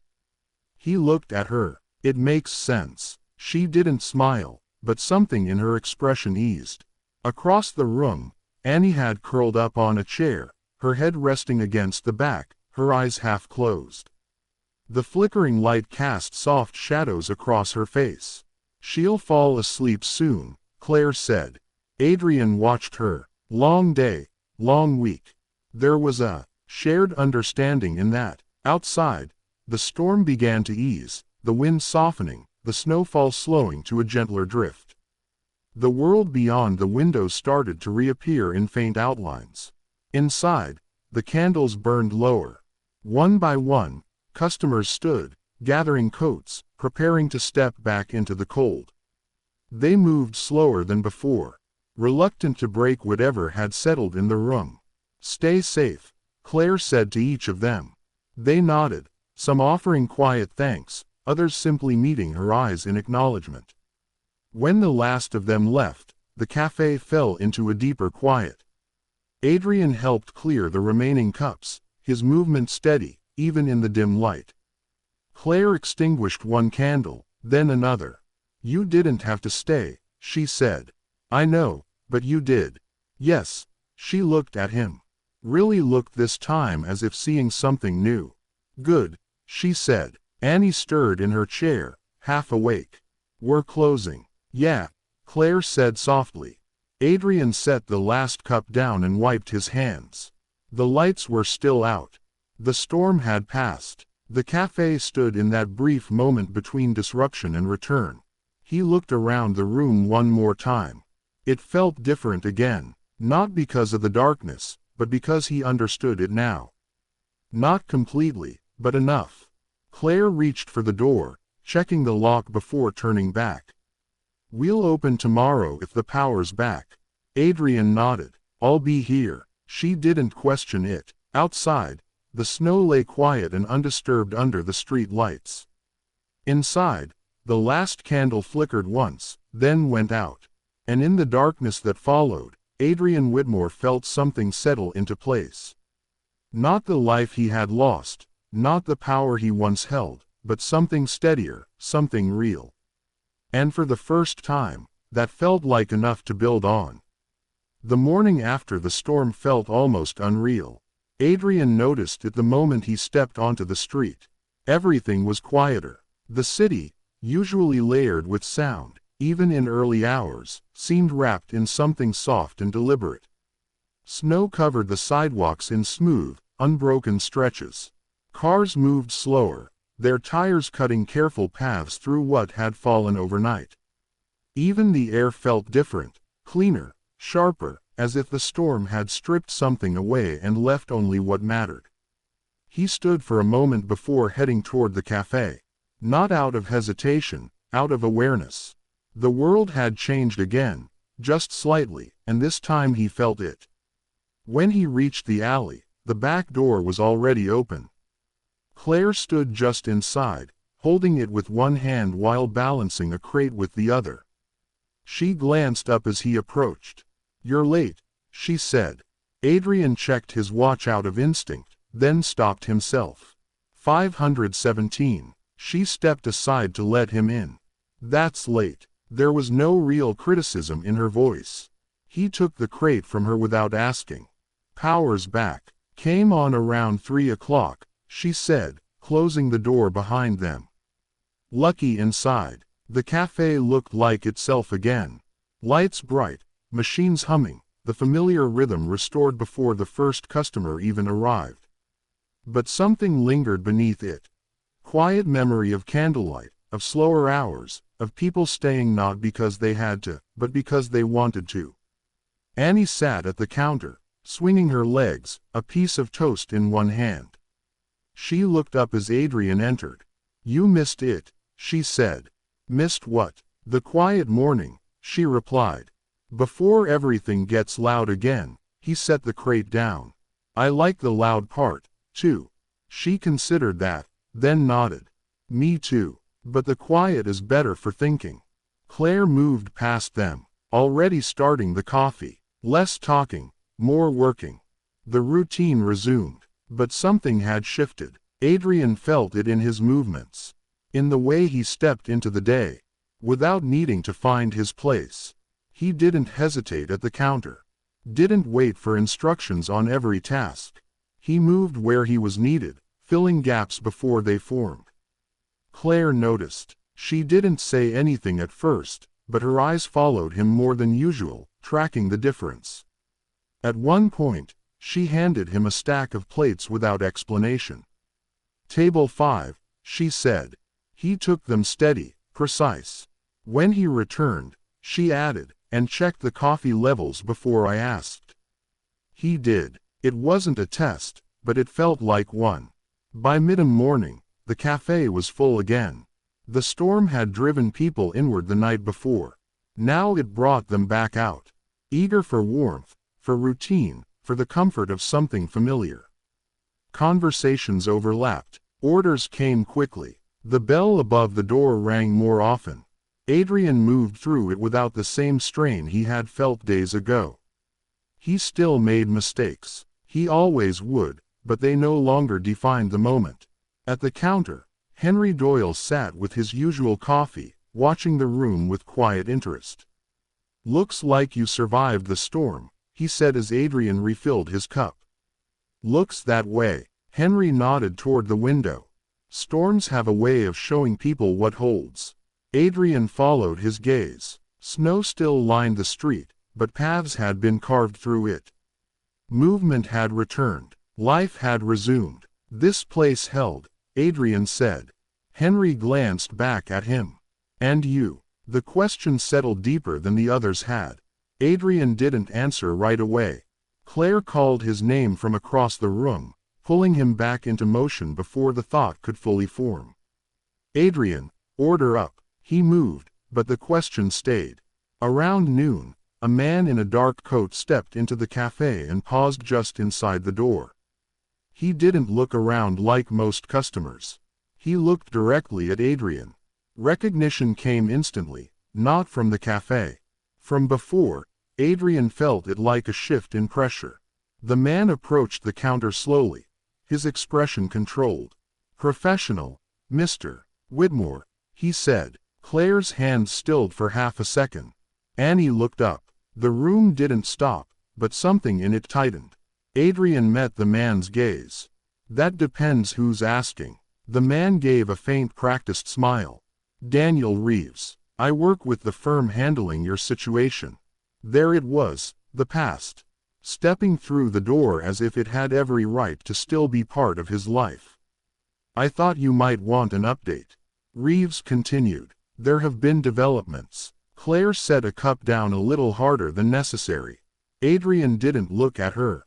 "What kind of developments?" he asked. Reeves glanced briefly around the cafe as if the setting itself made him uncomfortable. "Not here." Adrian followed his glance. The room moved around them. Customers talking, coffee pouring, Annie watching closely from the edge of the counter. This was not the world Reeves belonged to. And suddenly, Adrian realized something else. Neither did he, at least not anymore. "Say what you need to say," Adrian replied. Reeves hesitated, then lowered his voice. "Your brother's position isn't as stable as it appears. There are questions about how the transfer was executed. Legal questions. Aposa, we may have grounds to challenge it." The words hung in the air, heavy, tempting, everything Adrian had lost, placed back on the table in a different form. Behind him, Claire moved again, deliberately normal, as if refusing to let the moment take control of the room. Annie didn't move at all. She watched Adrian like she had from the beginning, quiet, certain, waiting for him to decide who he was. Reeves leaned slightly closer. "This could be your way back." Back, the word echoed. Back to power. Back to control. Back to the life that had collapsed so completely it had left him sitting in a cafe with cold coffee and no direction. Adrian looked at the man, then at the room, at Claire, steady behind the counter, at Annie, still watching, at Henry, silent but attentive, at the small, ordinary world that had not fallen apart overnight. He felt the weight of both choices. And for the first time, he didn't react immediately. "I'll think about it," he said. Reeves studied him, clearly expecting more. "Time matters here." "It always does," Adrian replied, but he didn't reach for his watch. Reeves nodded slowly, then stepped back. "I'll be in touch." He left as quietly as he had arrived. The bell rang, the door closed, and just like that, the past stepped back outside. The cafe breathed again. Claire glanced at Adrian. "You okay?" He nodded, but his eyes remained on the door. Not because he wanted to follow, because he understood now that he didn't have to. And that changed everything. The rest of the day did not return to normal. Not completely. The rhythm of the cafe resumed as it always did, but something quieter lingered beneath it, like a note that had been struck and had not yet faded. Adrian felt it in the way his hands moved, in the way his attention drifted more than it had the day before. The tasks were the same. The motions were familiar, but his mind kept circling back to the same place. Your brother's position isn't as stable as it appears. We may have grounds to challenge it. You're way back. He poured coffee without spilling, cleared tables without being told, responded when Claire called his name. Outwardly, nothing had changed. But inside, something had been set in motion again. Something he thought had gone quiet for good. Adrian. Claire's voice cut through his thoughts. He looked up. You're staring at that cup like it owes you money, she said, nodding toward the coffee he had just poured, but hadn't handed over. He blinked, then slid it toward the waiting customer. Sorry. The man took it with a polite nod, unaware of anything beyond the transaction. Claire watched Adrian for a moment longer, then turned back to the counter. She didn't ask what was wrong. She didn't need to. She had seen enough to know when something had shifted. Annie, on the other hand, was not subtle. She appeared beside him within minutes, her voice lowered, but her curiosity sharp. Who was that man? Someone from before, Adrian said. She frowned slightly. Before what? He hesitated. Before everything. Before here, he answered. Annie considered that. He didn't look like he belonged here. He doesn't. Do you? The question came without hesitation. Adrian looked at her. It was the same question Henry had asked in a different form. The same one Claire had implied without saying. The same one he had been circling since the man walked through the door. Do you belong here? He didn't answer right away. Annie waited. I'm still deciding, he said finally. She nodded as if that made perfect sense. Okay. And just like that, she accepted it. Claire from across the counter did not. You don't get to take forever deciding, she said, not looking at him. Places like this don't run on maybe. Her tone wasn't harsh. It was steady, grounded in something real. Adrian met her gaze. I didn't say maybe. You didn't say anything, she replied. That was true. He turned back to the counter, picking up a cloth, wiping a surface that didn't need wiping. The motion gave his hands something to do, even if his mind remained unsettled. The afternoon passed with a quiet tension, not visible to most, but present in small ways. A half-second delay before responding, a glance toward the door more often than necessary. A thought left unfinished, Henry noticed. He always did. You going to chase it? Henry asked quietly when Adrian came by with the coffee pot. Adrian paused. Chase what? The life you lost. Adrian poured the coffee carefully, watching the dark liquid rise in the cup. It's not that simple. Henry smiled faintly. It never is. Adrian set the pot down. They think they can undo what happened. And you. He leaned lightly against the counter. I think they want something. Of course they do. Adrian nodded. There's always a cost. Henry took a sip of his coffee, then looked at him over the rim of the cup.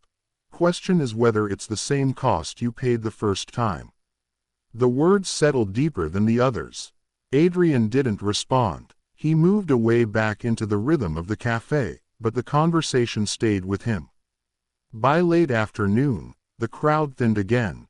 Snow outside had begun to melt, leaving the streets wet and reflective under the fading light. The storm had passed, but its presence lingered in the air. In the slower pace of the day, in the way people still seemed slightly more connected than usual. Inside, the cafe returned to its quieter state. Claire wiped down the counter, her movement steady. Annie sat nearby, drawing something on a napkin, her focus intense. Adrian stood near the window, looking out, not at the street, at his reflection. For a moment, he didn't recognize it. Not because it had changed dramatically, but because it had shifted in ways that didn't align with the man he had been. The suit was gone, the posture different, the expression less guarded, more present. You look like you're arguing with yourself, Claire said from behind him. He didn't turn. Maybe I am. She stepped closer, stopping just beside him. About what? He exhaled slowly. About whether I should go back. Back where? He turned then, meeting her eyes to what I was doing before. Claire didn't answer immediately. She studied him, not as a former billionaire, not as a man who had fallen, but as someone standing in front of a decision. Do you want to? She asked. The question was simple, too simple. Adrian opened his mouth, then stopped. He thought of the boardroom, the deals, the control, the structure of a world he had once understood completely. Then he thought of the cafe, of mornings that started before dawn, of coffee poured by hand, of conversations that didn't require strategy, of a place that held together because people chose to show up, not because contracts forced them to. I don't know, he admitted. Claire nodded. That's honest. It's not helpful. It's a start. He let out a quiet breath. Annie looked up from her drawing. What are you deciding? Adrian glanced at her. Something important. She held up the napkin she had been working on. This is important, too. He took it. It was a simple drawing. 3 figures, one tall, one medium, one small, standing behind a counter. Above them, a rough shape that might have been a roof. That's us, she said. He looked at it longer than necessary. The lines were uneven, the proportions off, but the meaning was clear, simply complete. For a moment, everything else faded. The boardrooms, the lawsuits, the offers of getting it all back. All of it replaced by this small, imperfect picture of something that existed right now in front of him without needing to be rebuilt. You forgot the coffee machine, he said quietly. Annie shook her head. It's not about the machine. Claire turned away slightly, giving them space. Adrian handed the napkin back, his fingers lingering for a second. Keep it, Annie said. He hesitated, then folded it carefully and slipped it into his pocket. The same pocket where Vanessa's money had once been. Only this felt different, lighter. Claire picked up a towel and moved toward the back. We're closing soon, she said. Finish up. Adrian nodded as he wiped the last table. He felt the weight of the decision still there. But it had changed. It was no longer about going back. It was about choosing where to stand. And for the first time, that choice didn't feel like loss. It felt like something he could build. The decision didn't arrive all at once. It didn't come with clarity or certainty or the kind of confidence Adrian used to rely on when signing contracts that moved millions of dollars in a single stroke. Instead, it lingered through the night, quiet and persistent, threading itself through his thoughts in a way that refused to be ignored, but also refused to resolve. He stood in the penthouse again, the same place that had once defined him. The city stretched out beyond the glass. Lights scattered across the dark like something fragile and distant. Snow had melted into wet reflections on the streets below. The sharp edges of the storm softened into something ordinary again. Cars moved. People walked. Life resumed. It always did. Adrian rested his hand against the window, the cool glass grounding him in a way the room no longer could. Everything here felt untouched, preserved, like a version of himself had been frozen in place the moment everything fell apart. He glanced toward the kitchen island. His phone sat exactly where he had left it. It hadn't stopped ringing. Messages, emails, calls from numbers he recognized and others he didn't. Lawyers, analysts, former colleagues suddenly interested in reconnecting. And somewhere among them, Daniel Reeves waiting for an answer. Your way back. Adrian picked up the phone. He scrolled once, then stopped. For years, this had been his world. Decisions made quickly, opportunities seized before they slipped away. Power maintained through action, not hesitation. But something about that urgency felt distant now. He set the phone back down, not out of avoidance, out of choice. The next morning, he arrived at the cafe earlier than usual. The sky hadn't even begun to lighten. The air still held the quiet weight of early winter, the kind that pressed gently against everything. Without demanding attention, the alley was empty. The back door, as always, resisted before giving way. Inside, the lights were already on. Claire stood at the counter, sleeves rolled, moving through the familiar motions of opening. Annie sat nearby, still half asleep, her head resting against her arm. Claire looked up as Adrian entered. "You're early," she said. "Couldn't sleep." She studied him for a moment, reading something in his expression. "That'll happen." He didn't explain. He didn't need to. He took the apron from its hook, tying it with practiced ease. The motion no longer felt foreign. It felt earned. "Coffee first," Claire said. "I know." He moved to the machine, measuring, pouring, preparing. His hands worked without hesitation now, guided by repetition rather than thought. Annie stirred, lifting her head slightly. "You're here early," she mumbled. "So are you." "I live here," she said, closing her eyes again.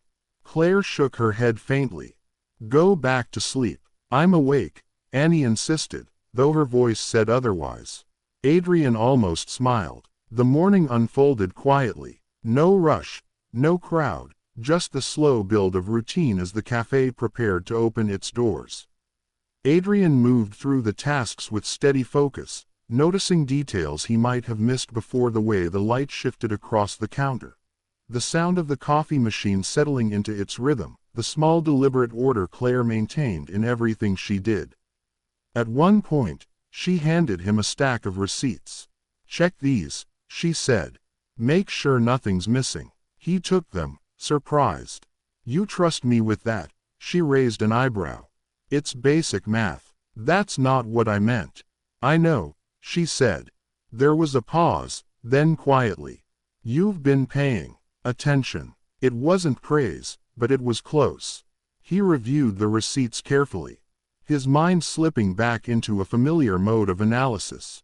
Though the scale was different, smaller, more immediate, and strangely, more satisfying. When he finished, he set them down. "Everything lines up." Claire nodded once. "Good." The bell over the door rang as the first customer stepped in.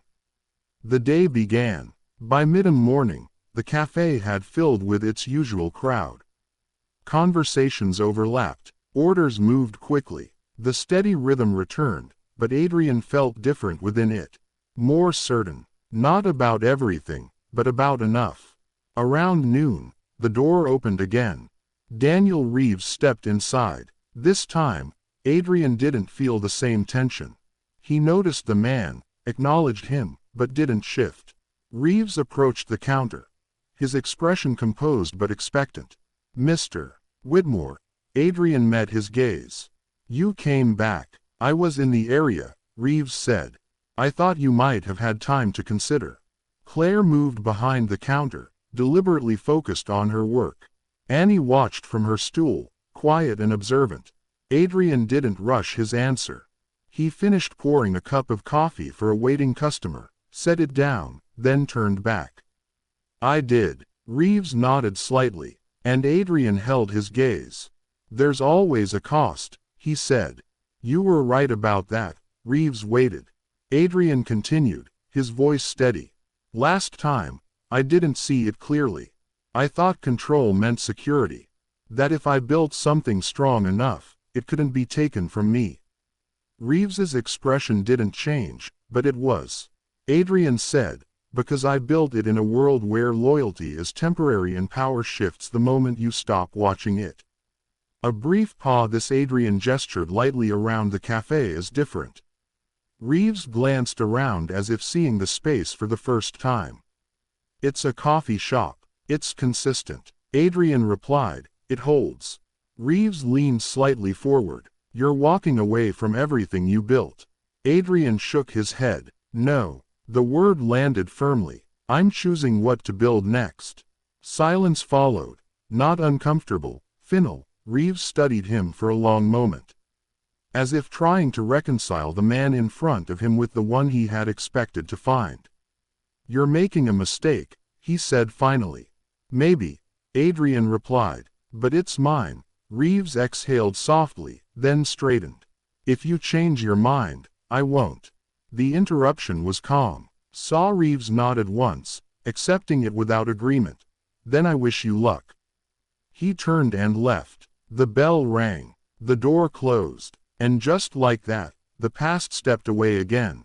This time, Adrian didn't watch it go. He turned back to the counter.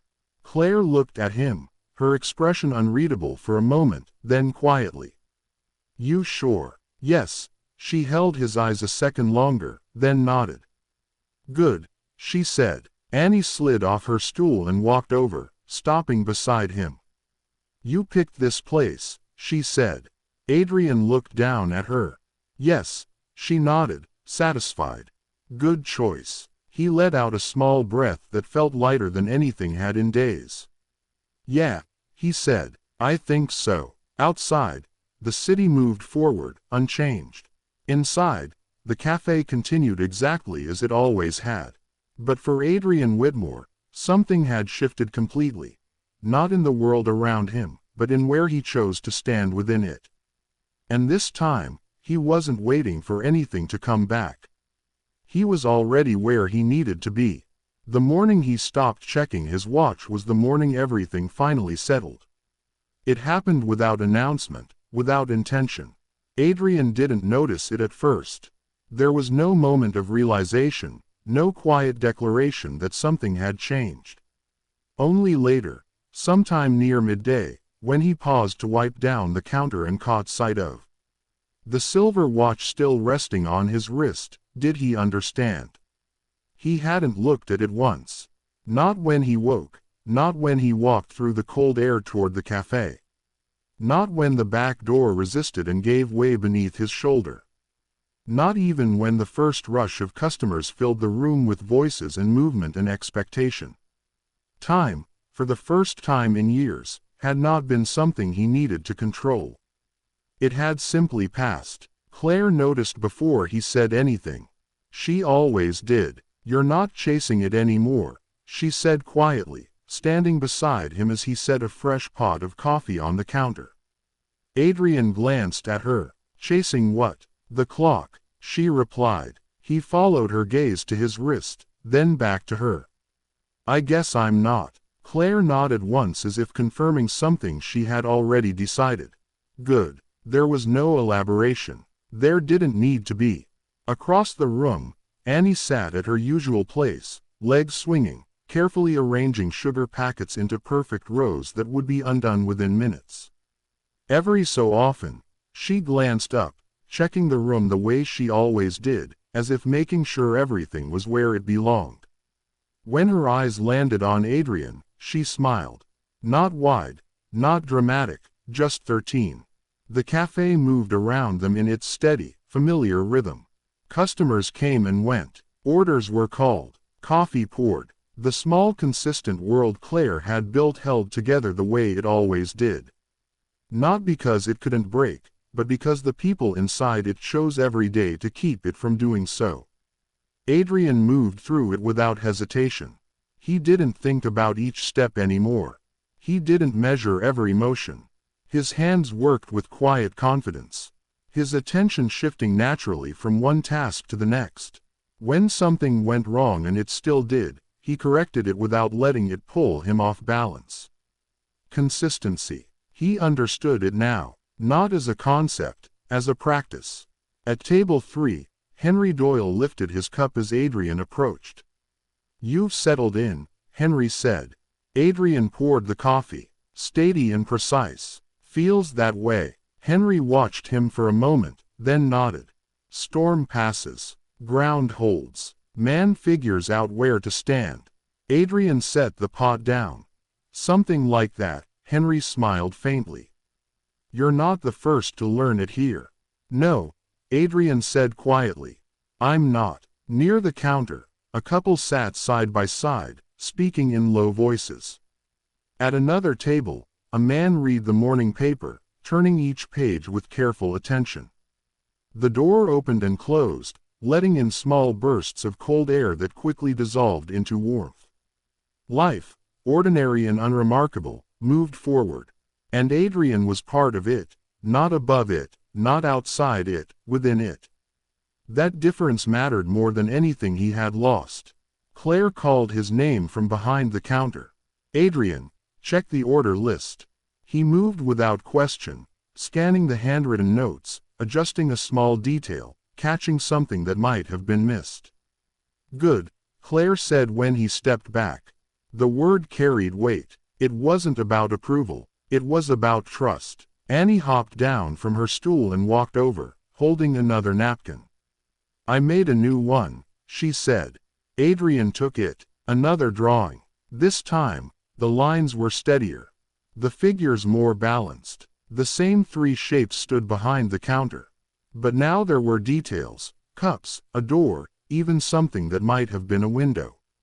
You added more, he said. She nodded. It's better now. He studied it for a moment longer. Yeah, he said. It is because you stayed, Annie added. The simplicity of it landed deeper than anything else that morning. Because you stayed. Not because he rebuilt everything he had lost. Not because he fought his way back into power, but because he stayed. Claire watched the exchange from a distance, her expression softening just slightly. Adrian folded the napkin carefully, the same way he had before, and placed it in his pocket, not as a reminder of what he had been, but of what he had chosen.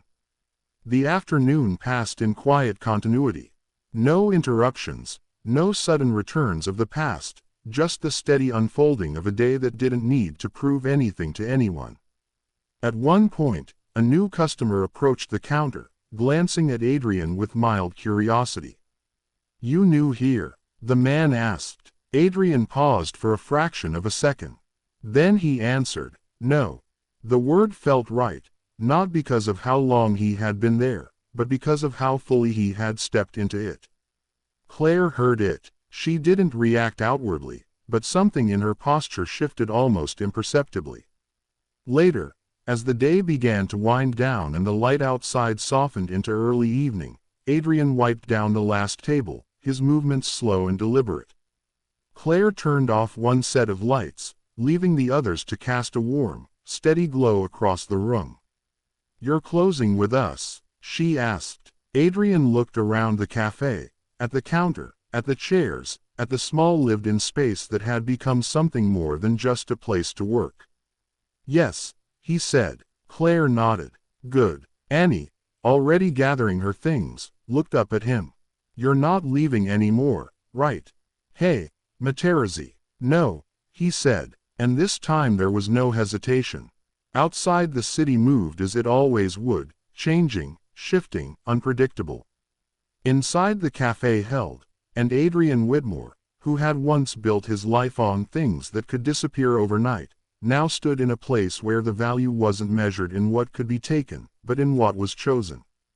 Again and again, every single day, he picked up the cloth one last time, wiping the counter with steady hands, not because it needed to be done, but because it mattered that it was. And in that simple act, repeated without recognition, without urgency, without fear of losing it all, Adrian found something he had never truly held before. Not power, not control, but peace. And for the first time, that was enough. This story reminds us that true stability does not come from power, wealth, or control, but from the quiet consistency of showing up each day with purpose and integrity. Adrian lost everything he once believed defined him only to discover that real value lies in human connection, humility, and the courage to start over. In a world driven by status and success, the story gently teaches that peace is not found in reclaiming what was lost, but in choosing where you stand and who you become after everything falls apart. This video is a work of fiction created with the assistance of artificial intelligence. All characters, events, and situations are not real and do not represent any actual people or true stories. The content is intended for storytelling and emotional illustration.